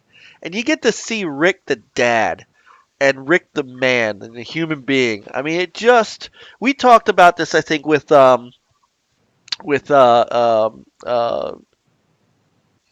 man, it was a few weeks ago when we had Nick Macon on from Raging Justice, who made Raging Justice. We talked about that too, about we get to watch him code and things like that. But getting to see somebody beyond what they do kind of makes you appreciate what they do more. And I just thought that was one of those times when it was a break from gaming on your Twitter feed. because you were just being dad. And that, what you were just talking about with the soccer game, I love that stuff, man. I love hearing stuff like that. The truth is my favorite part of the trip is going back home to see my kids. It really is. Aw. It's my, Yeah, that's fair. and my wife, of course. Honey, if you can hear me, I meant. You mind? But, I mean, I would grab that picture if you don't mind. I don't care. Okay, I mean it's on your Twitter feed, so I mean it's not like we're I'm not digging into the secret archives. I just there like I said, there's just times when you get to see beyond the guy, the community manager dude, and you just get to see Rick Lagnese, the man, and you're just and from our conversations you and I have had, you're just he's a great guy, Rick. I just don't know how else to say it. But this, I mean, look at it. Look at this awesome family right here. I mean, this is what it's all about. All about it's where it's Now, at, man. at what point did you tell them, "Oh, it's on the cake. It's on the cake. You're going to Disney." So, I mean, what was the reaction? Shut up, Niall. These comments are hilarious. Shut up, well, Frankie. we so we just set it up like my wife had this great plan, and I was talking about like traveling again, and they're like, what? Because they like when I travel because I get to talk about some gaming stuff, but they don't like it, right, when I travel because I'm not at home. But this time it's with them, and so they were obviously completely ecstatic because this will be our second time going with them and stuff. But what's interesting is, and this is what leads to the third thing I wanted to bring up, is so most likely I'll be going to Gamescom, which means I'm usually in Europe for about a week and a half to 2 weeks. I will come home, have 3 days rest, go to Disney for a week. I come home and have 5 days rest, and then I go to Dallas for 4 days. And that is what I wanted to get back to what Frankie said way back when about Post Malone, because I'm going to Dallas to watch the Cowboys home opener against my Giants, and Rich Post, who's Post Malone's dad, I'm going to he works for the Dallas Cowboys, so I'll get to say hi and see him there, and that's part of the reason. Like, I wouldn't have gone if it wasn't for his help. I mean, let's be clear here, he's not paying for anything. I'm paying for everything, but I get to go and see his dad because I had met Post Malone and his dad in Syracuse at the concert at Darien Lake. And so cool. I mean, that's maybe backtracking a little bit, but again, with being, in the gaming industry, you get to meet all sorts of people. And when Post Malone followed me on Twitter, at first I didn't even know who he was. That's all right. I still don't know who he is. I mean, and I was actually DMing him on Twitter because, I was like, oh man, honestly, I know he's found me because of the game, not because of me. He has over 3 million followers at that time. Now he's almost at 4 million ever since his album released, his recent one in May. And, but then one thing led to another. He's like, hey man, let's exchange phone numbers. I'm like, okay, let's do it. And then, I think Post Malone, I call him Page Malone to piss off my client. I still don't know who he is. I'm Listen, if he just tweets something and says, like he did once, boobs, I started looking it up and started typing Page Malone. Thank you, Frankie. Rick switching team. I'm gonna boot you from the room, Niall. But he's like one of the most popular people in the music industry. I mean, in the world right now, because his album, he's been #1 twice. I mean, not too many people can say that on the billboards, And he's really down to earth guy. And record producer. Quite the achievement. Yeah. I mean, honestly, I don't necessarily sing the lyrics out loud. It's not something that he doesn't. Yeah. If you come to this on Rockstar, I can't say I can relate, but he's very talented and he's a down to earth kid. He's very young and he's 22.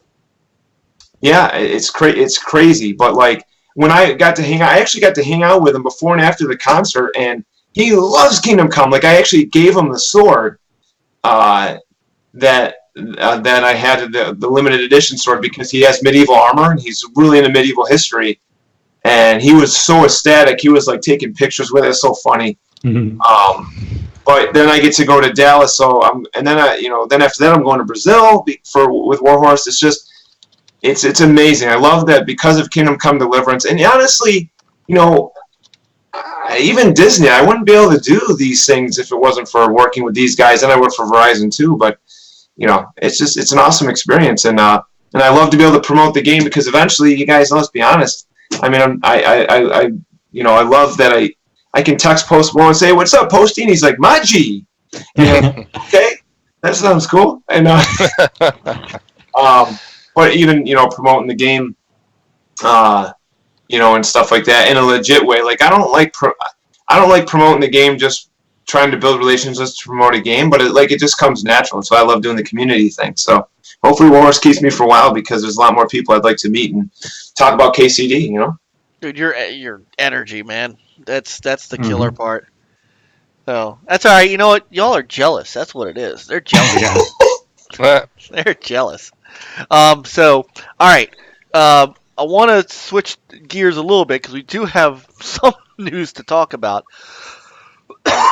We may have to skip a couple things for next Friday because it may be it'll be a short week for us, but it may also be a very light week news-wise. So there's things to talk about like Minecraft switching. I don't know. Did you guys? I gotta talk about this for just a quick second. Did you guys see the Twitter, like the little Twitter love fest between? I did. Was that what a time we're living in? Yeah. Did you hear about this, Rick? Oh, absolutely. I saw it. I thought it was awesome. It was hilarious, but it was like, bottom line is the whole like Unity crossplay, awesome. Yeah. So let me ask you guys this because I don't want to take too long and get into the whole, crossplay with the PlayStation. We'll save that for another. I want to save that for another time when we have time to actually talk about it. But crossplay as a whole, is that where? I mean, is it that big of a deal to you guys? Because that'll kind of bleed into talking about it next week. But is that something that really is important now, or is it just a nice thing to have? I think it's a little bit of both. It's a nice thing to have for most people, but for some people, like someone like who's not in my situation, like we're not going to have kids in my household, so but if we did, and say one of them was playing on the X and then another one was playing Minecraft on the Switch, that's a big thing. They're going to get kicked out of that. That's I don't have to buy 2 Xboxes. I don't have to buy 2 Switches. Whatever I can, So that's all. It's all really good, and I think, it's fine. And if we if it's something that even can help get away from the console war mentality that exists in gaming talk on Twitter, then that's all for the better too. On a personal level, more players is good for me, so that's cool. But aside from that, I don't know that I'm, I don't know if it's something that I would demand going forward, and in future generations but it's perfectly good. I agree with you. And the other thing that I personally like, it's not the really cross play, but the cross share of your assets. Yeah. Say for instance, like I got the the Division now also on PC. It would be nice if my characters could transfer and all the stuff that I collected. Yep, absolutely. That would be cool. And the same thing with KCD too. My progress of, That would be nice if play it on PC. It's like, okay, I kind of continue, or at least have all my armor and all the other stuff. Maybe I start a story from scratch. Don't know, but yeah, I mean, that's what I like personally. Like cross play, like even when we see like Sea of Thieves, there's cross play PC versus Xbox, and you have to battle the cheaters on PC, and then on PC you have certain advantages. You can do certain things quicker. It's sometimes a little unfair advantage, and don't really care too much about that. They can keep that separate. The downside. Yep. I might, if I may just like I was just thinking about like games that in the future, if this starts being more of a thing where you ever play a game that's an older game and like you try to play an online match and no one's on, Mm-hmm. you know, I was doing that. I was trying to play WWE with Peter. I don't think it was yourself. I know we were talking about it, but a couple other guys, and we couldn't even find a match, like a tag team match, because no one was playing it. And I just feel like, well, maybe if there was crossplay, maybe it'd be easier. Right. That is a good. That's a good point. Good point. Mm-hmm. I mean, the first one that really did it with Xbox and Switch was Rocket League. Mm-hmm. So, I mean, this is not a precedent. Where the precedent comes in is what I'm showing you now. Is that now we're talking about Microsoft and Nintendo, like talking. Like this is something crazy. Like this. Yeah. This in and of itself is something that is you would not have seen this with Nintendo and Sega. Not when Sega was making hardware. Of course, they've done once Sega became a third party. That's different. But you would never have seen this between the SNES and the Genesis. You would never have seen this. And so now it's like Nintendo and Microsoft are starting to get this relationship together where this could have implications. You've seen these little hints from Phil Spencer that, hey, wouldn't somebody like Banjo-Kazooie or somebody be great in Smash Brothers? I mean, what? Maybe this is where we get GoldenEye. Here we go. This is where we finally get GoldenEye. Yeah. Well, I mean, Nintendo's. I was playing on my Switch. I played Mario plus Rabbids Kingdom Battle. Was a thing I just recently picked up for the Switch on sale, and yeah, I mean it's a cute game, and it's interesting to see Nintendo be the Japanese company that is kind of freeing up, kind of opening up, and kind of allowing other entities like Ubisoft to work with their beloved characters, and it's a fun little game. It's something that's different from a Mario perspective. Like if you're in Mario games, it's something that really hasn't been done with Mario before. It's a little simplistic for my taste, but it's kind of like baby's first RTS, right? Or turn-based strategy game. But yeah, no, I think it's fascinating that it's a success and that they let someone else kind of run with those characters. Check this out. Larry Herb just an hour ago played Minecraft on my Switch with friends on Xbox and unlocked more Xbox achievements. So he played Minecraft on my Switch with friends on Xbox and unlocked more Xbox achievements. And then he says, played more State of Decay on my Xbox One X with friends on Windows 10. Don't you love gaming in 2018? Mic drop. Right. Well, now, and I want to be very clear. This is because I don't want to, again, I want to talk about this next week a little more, but there are a lot of PS4 PC crossplay games. So this is not. Sure.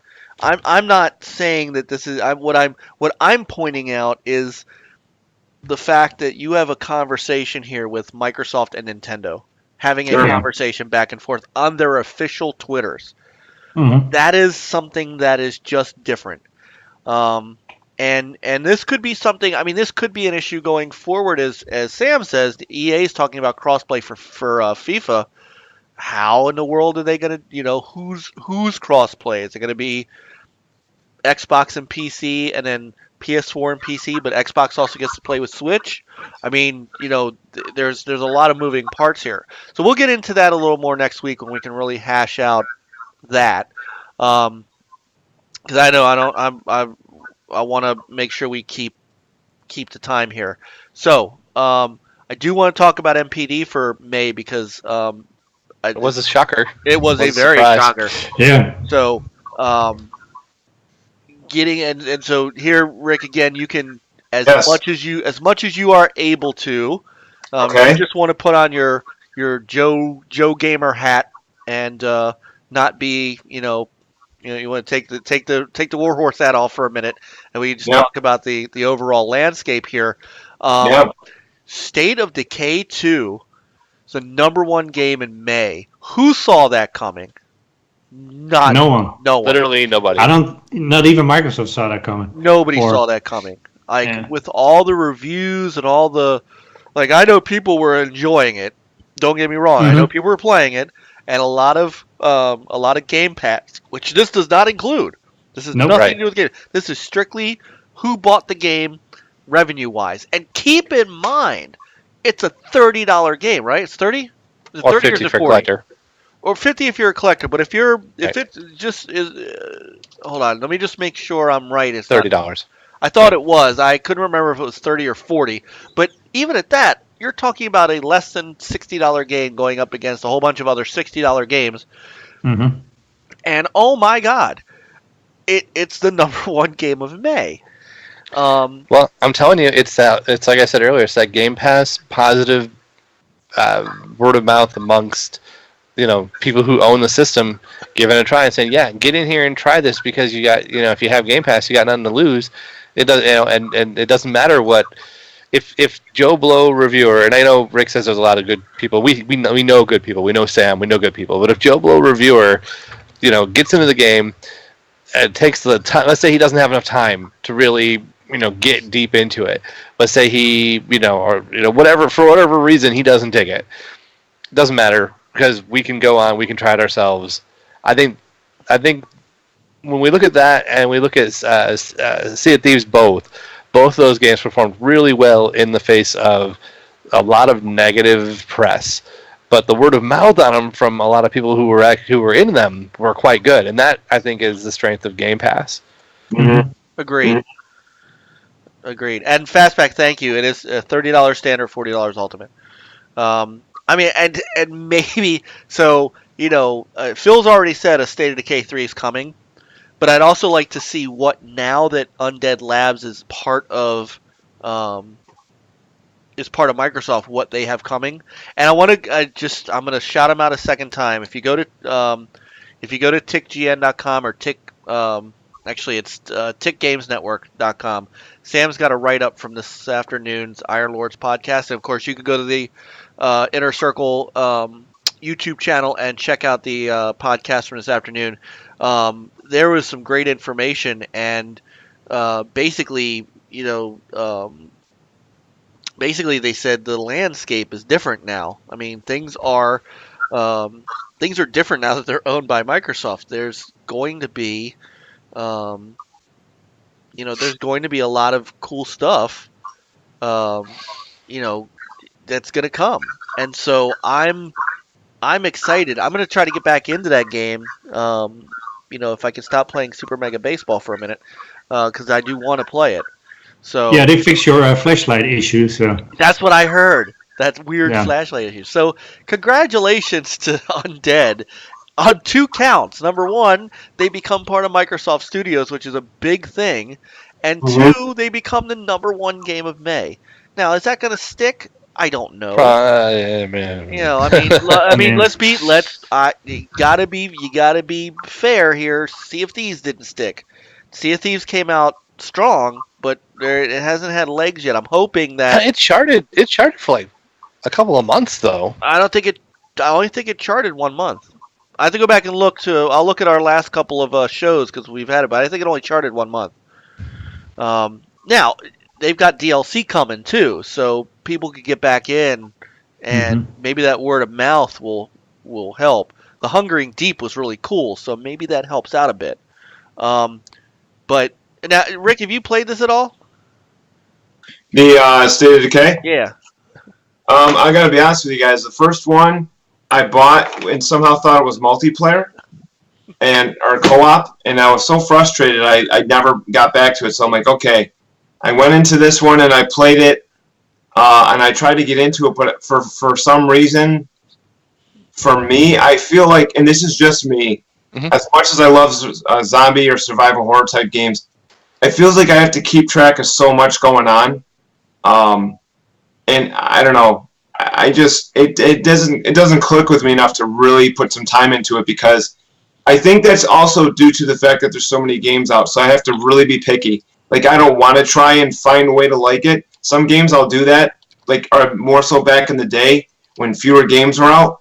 but I just didn't. It didn't grab me right away. You know how it is. Not every game is for everybody. That's totally fair. Attack more zombies and stuff. I didn't want to have to worry about my house and talking to this person. Keep going back. I don't know. I think it plays better with using your buddies and play together though. Well, I was playing. I was playing with two other guys, so three people. Okay. You're playing with the wrong people. No, for me, no, you're right though. It's I don't think it's for everybody, but for me, like I'm that guy. I'm like I want the lists, I want the details, and I'm like the micromanager. I'm like, how this person, what's their inventory looking like? Do they have enough bullets? Does this person over here like? I love that little depth. Like, for example, it just kind of worked out this way. It wasn't something that I necessarily chose, but the person that ended up becoming my community's leader is a retro gamer, is a tabletop gamer, and carries around a rifle like the one that I used to own.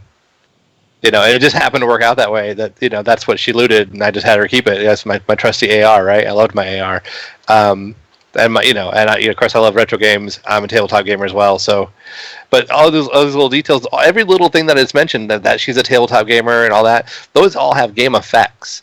That's one of the things I really love about it, is that every little thing has a game effect. Like, because she's a tabletop gamer, she's a good storyteller, which is good for morale. There's a little morale boost for everyone because she'll regale them with some kind of tale, and I just love how every little thing interconnects.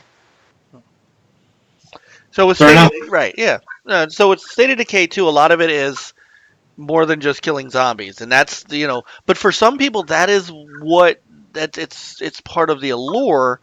I don't know that it's going to be my allure yet. I've got to get back into it, but there's the hack and slash, the Dead Rising kind of game, which which is one type.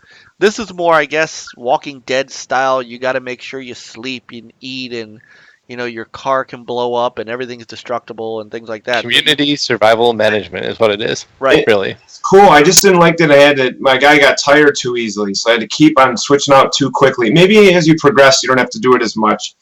But well, you got to get your guy to a gym and work out, and then, create a couple potions, and then you could.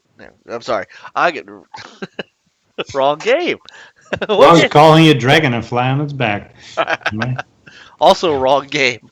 Yeah. All right. Yeah, right.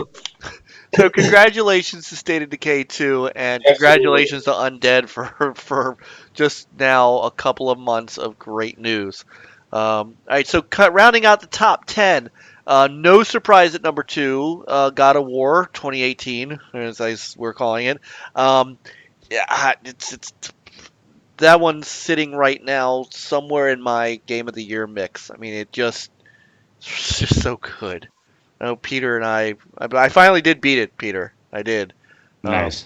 But I'll tell you what's putting that into my Game of the Year talk is I want to go back when I have time and do some of the others. Like, I want to go back and find some things.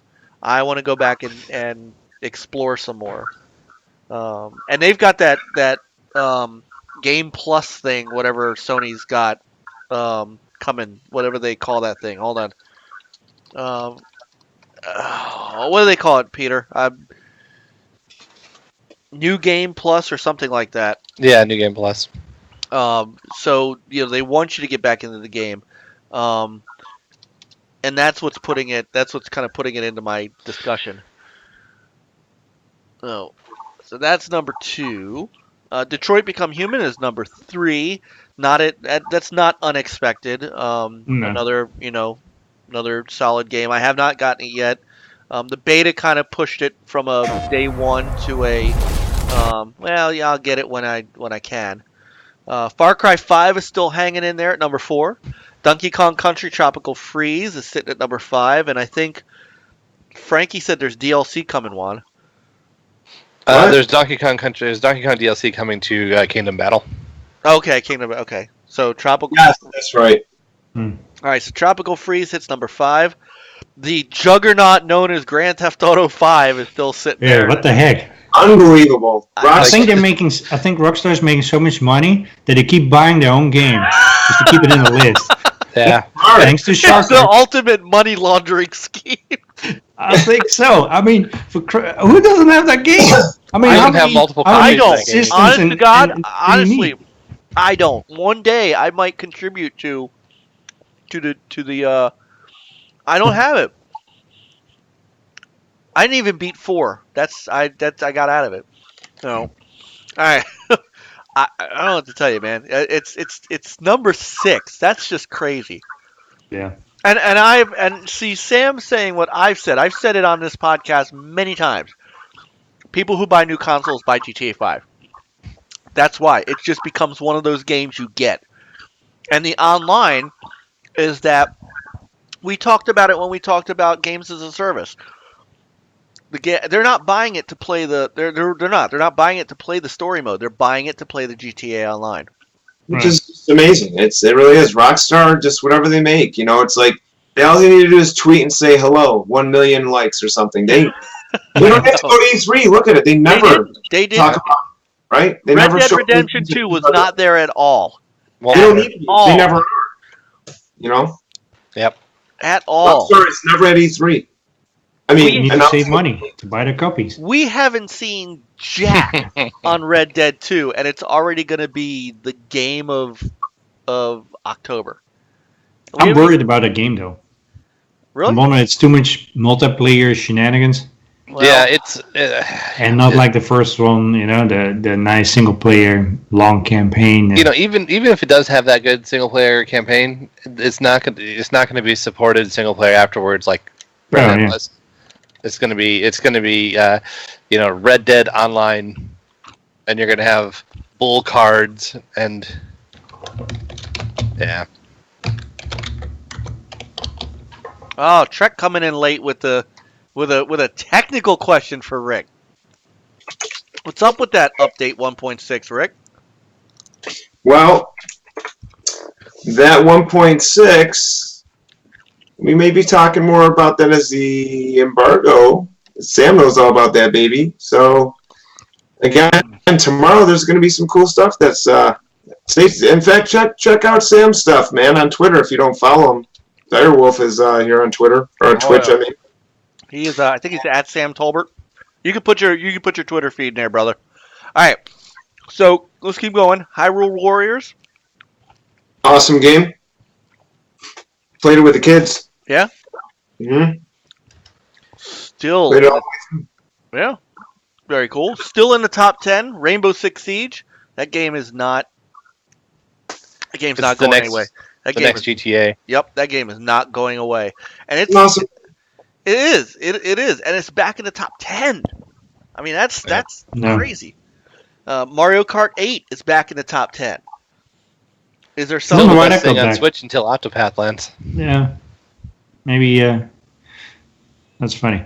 And I believe that is physical only. If you look at that star, I keep forgetting. So for full disclosure, we get these. I grabbed this from VentureBeat because they're honestly one of the best, non-tick sites out there. So I grab it, and I think that one. I think single asterisk means no digital sales are counted, and a double asterisk is no PC digital sales.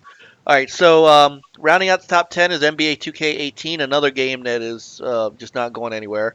People love them, their NBA.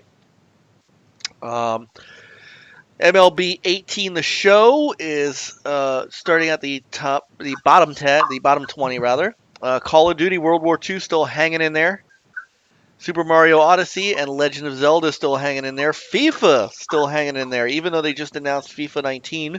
18. Well, but it's because of the World Cup, right? And you have the free World Cup expansion. And you have right. That is correct. Overwatch jumping back up in there. So did something happen with Overwatch I missed? Other than some tournament they had recently? I don't know. I don't follow it. No, neither. I don't have the game, so. Neither. Street Fighter 30th Anniversary Collection jumping in there this month.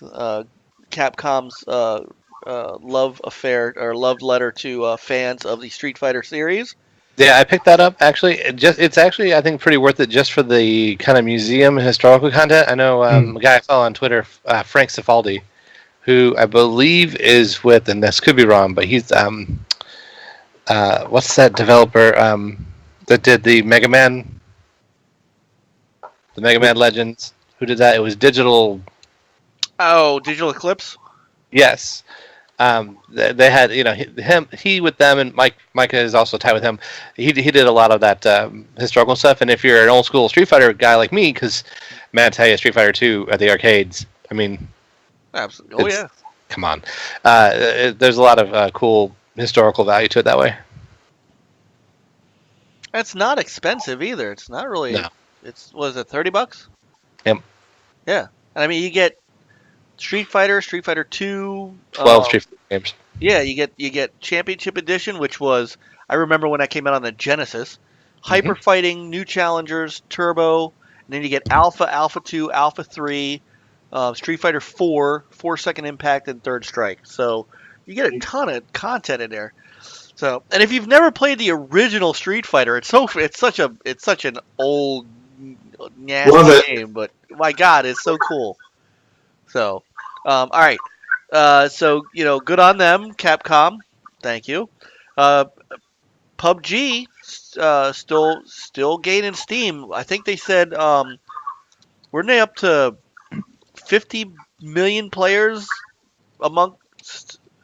I'm looking it up now. I think they were up to 50 mil as far as overall players between PC and Xbox.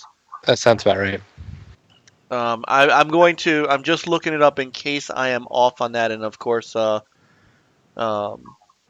right, that is. Are you sure that is only the Xbox One version, Sam, and not PC as well?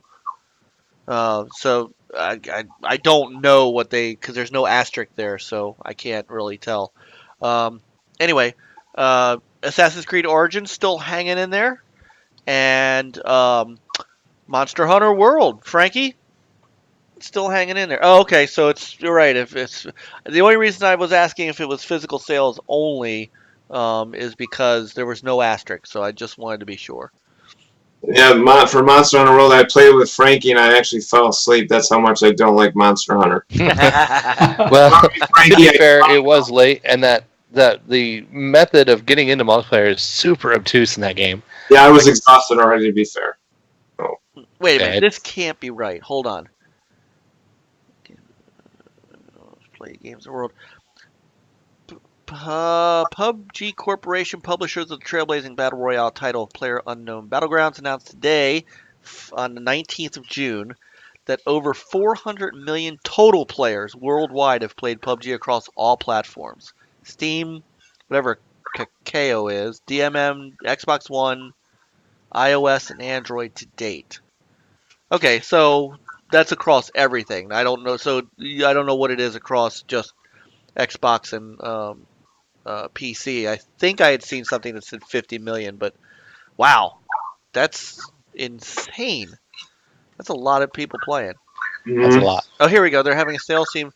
50 million units sold worldwide across PC and Xbox One. So that's 50 million. That's sold. That's not players.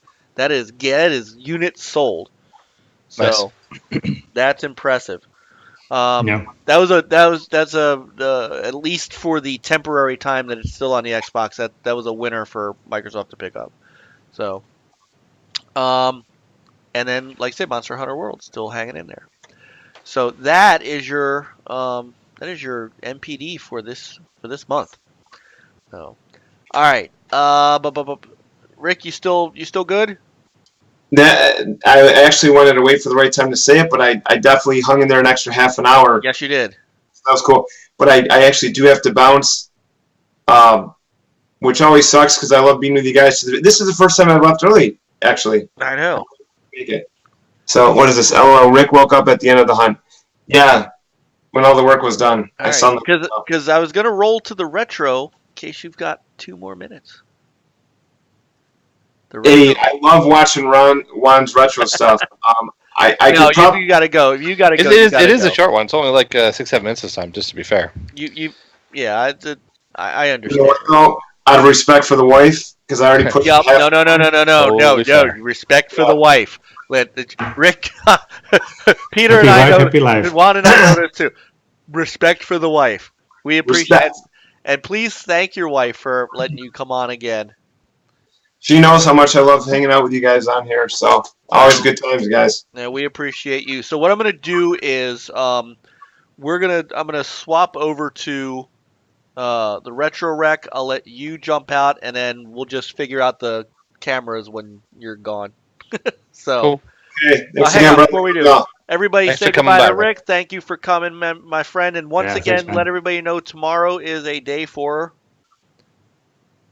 For more information on the hardcore mode and for the From the Ashes DLC, check out Sam, what he's got to say about it. I paid him some extra cash, so it's going to be all good stuff for sure. For 1.6, we're going to be talking about a lot of the. You're going to see some good press tomorrow, baby. Stay tuned. All right. All right. And Thanks, talk guys. On Friday. All right. Thanks Thanks Rick. for coming by. Have a good night, man. Later. All right. I'll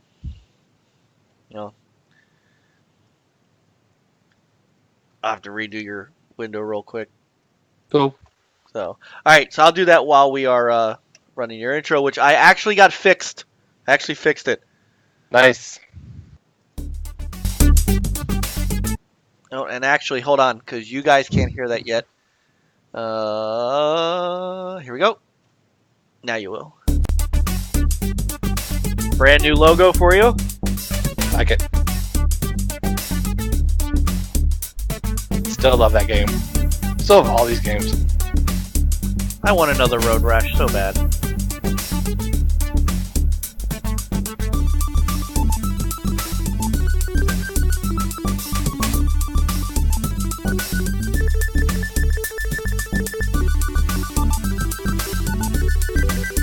That's how fast Sonic really is. Oh, okay. I'm gonna have to slow that one down for the next one. This is Coach, I think. That was Ninja Gaiden 2.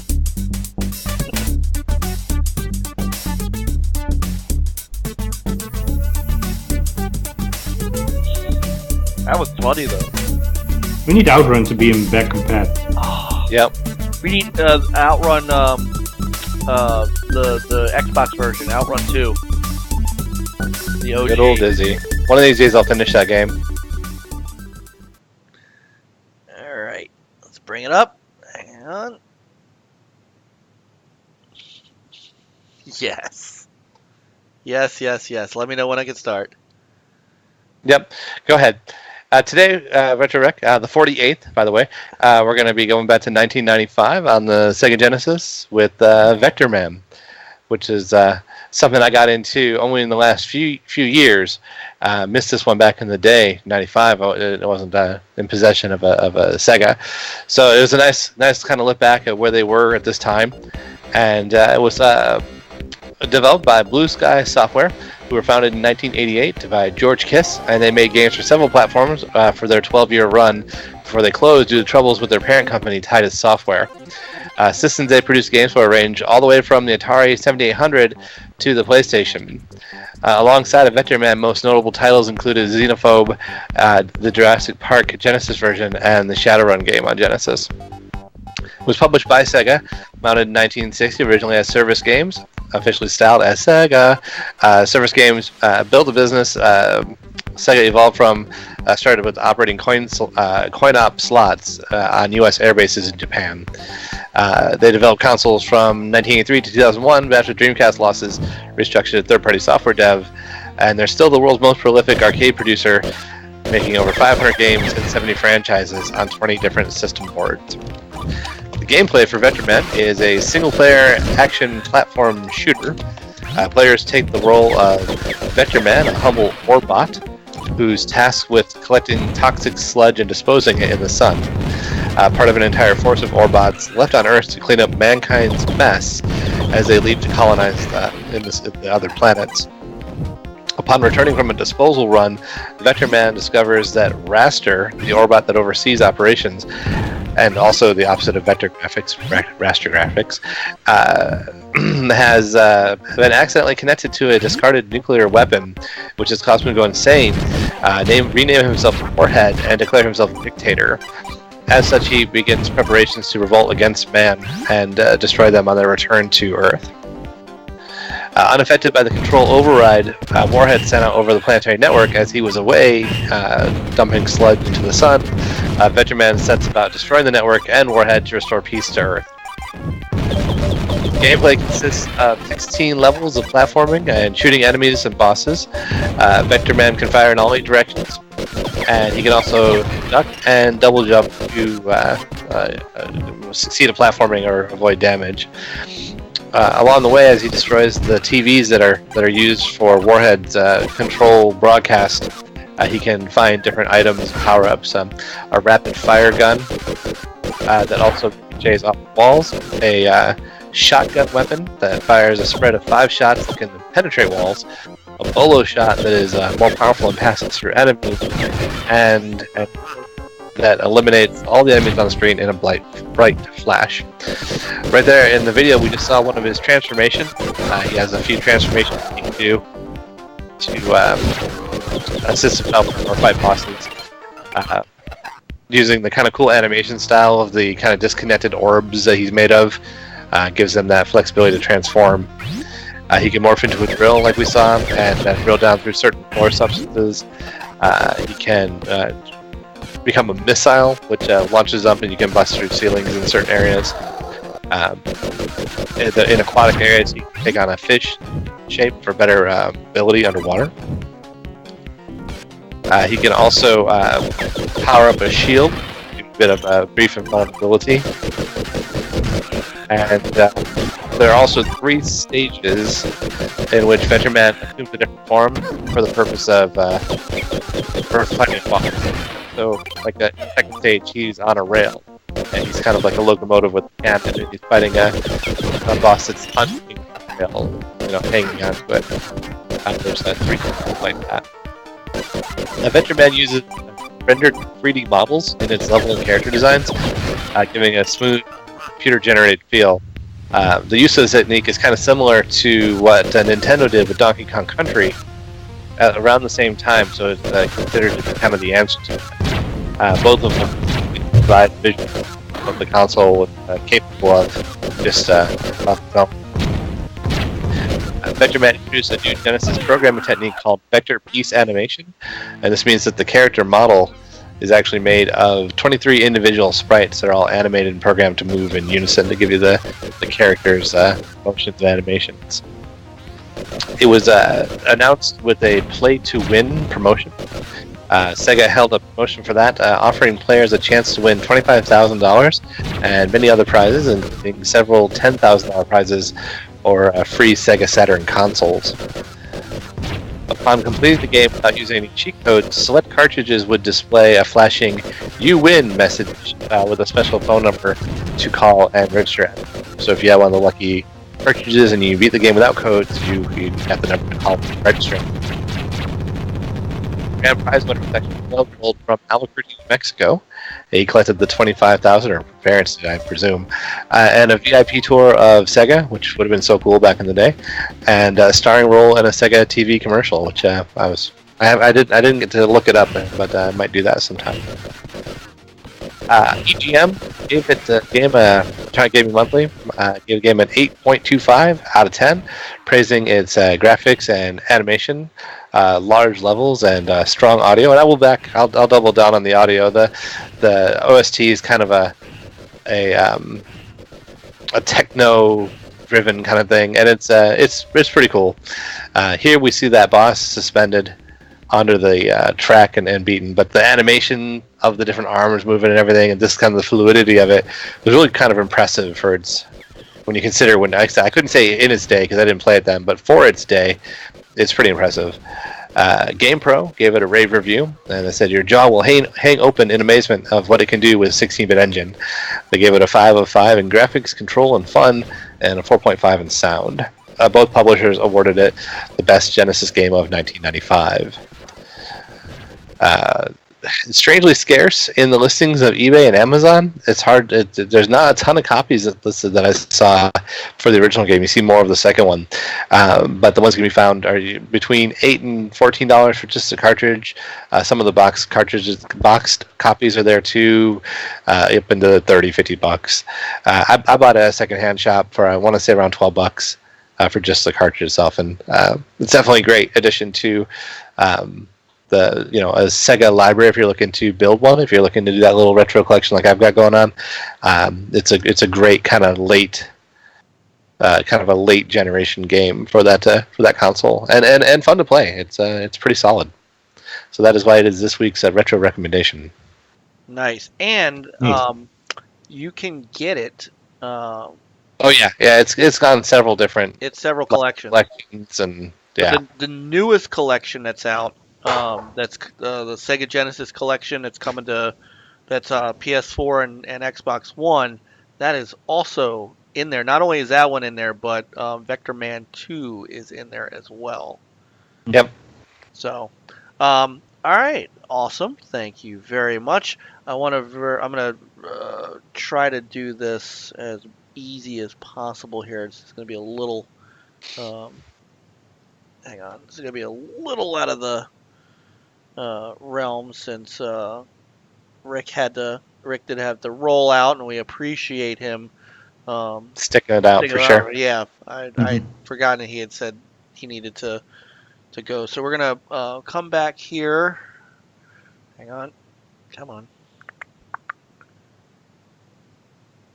Oops. All right. So we're back here. I got Peter kind of there. We're gonna. There we go. Not too bad. Yeah, I'll do. That'll do. That'll do. Yeah. Yes. So, that about wraps up our show for this week. I think we covered everything that we could, and I will always love the fact that when Rick is on, like especially this time, he was able to give us some great insights into E3 and all the great stuff that was going on with him. Mhm. Really glad that man, I'm just so happy for him. He's such a good guy. And Yep, so, deserves all the success. yeah, he really does. So, there we go. I don't know how did I get? Did I put it under? Oh, that's probably why. Okay. All right. So, everybody who has hung out with us tonight, thank you very much. I want to reiterate from earlier today, and we're going to make sure everybody knows about it on Twitter all week. We are moving days, so this is the last time you will see us on Sunday night looking tired and ragged. We are moving to Friday nights at 10ish. So, the idea is 10 o'clock. For full disclosure, everybody knows I'm Jewish. I go to synagogue on Friday nights. So why would I do this right after synagogue? Well, I'm still awake. That's why. So there might be times when we start a few minutes late, 10 or 15 minutes late as I get home and get rolling. But the idea here is to attempt 10 o'clock every week. And same show, we're going to do the same thing. I've already heard from a few people that, hey, that's a great time. Now I can check you out live. So hopefully we'll get more people in the chat room. Guys, look, we are, we're here on Twitch because we want to continue to grow. We had a great turnout tonight. The chat room's been hot. Guys, if you could find one or two people, tell them about our show. Get them into the chat to talk to us. To talk to each other, to bring somebody in. Let's, we always are really appreciative of you guys as the community. You guys are the reason that we're here. So now I'm asking you as a favor, as a personal favor from us to you guys, help us grow. We've got good things coming. I promise you. We're going to continue to bring you video footage. We're going to continue to bring you live demos. We're going to continue to bring you, great guests. Our affiliation with Tick has already benefited us in that way, where we get to bring on great guys like Sam Tolbert. And I am working on getting the Iron Lords to come in with us for a day. Hopefully it makes it a little easier with us moving to Friday since they're already on Sunday. Undead, Nick, Anchor's always, he's always welcome on here, even if I have to ask him first. But we're always, we're always looking for, going to have great guests on, and really this is about you guys. And Trek, thank you so much for joining us today. I'm glad you found us. Rick will be on again, of course. And we're glad to have you. We really are. So let people know about, as Sam's saying, let people know about Juan's Retro Recs, because those are huge, and they're awesome, dude. They're awesome. They're the best part of this show. Are you kidding?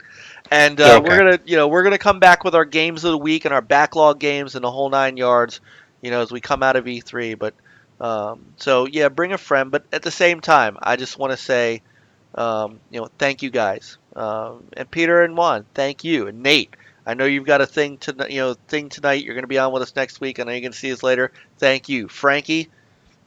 Thank you. I mean, everybody. Yes, keep typing it in there, Frankie. Don't forget to check out your friends at Short Pause. But everybody who's watching, thank you so much. You guys, we're here because of you. So, Peter, Juan, anything before we roll out? I'm going to go play some Crew 2 beta.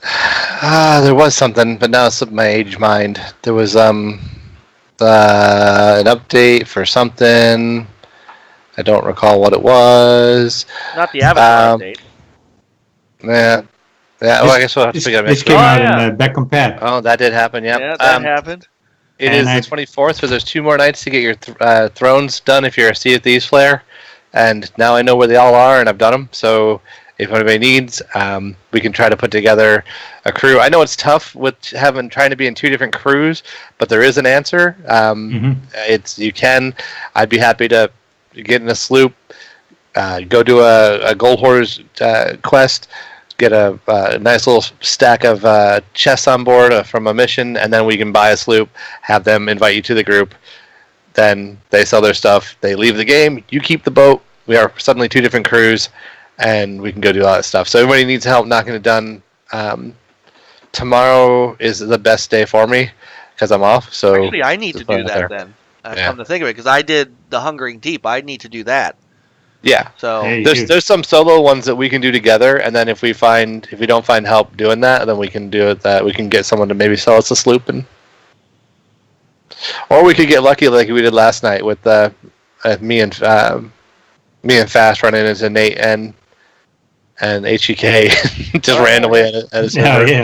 That was pretty awesome. That's awesome. Oh yeah, Life is Strange 2 this week. Yep. Nier Automata is this week. Yep, all over that. Yeah, the Crew 2. The Crew 2 is this week. Yeah. So that would. I got that one. So if anybody wants to meet up, team up, whatever. Nice. I'll be racing. All right. So, all right, Peter. Anything?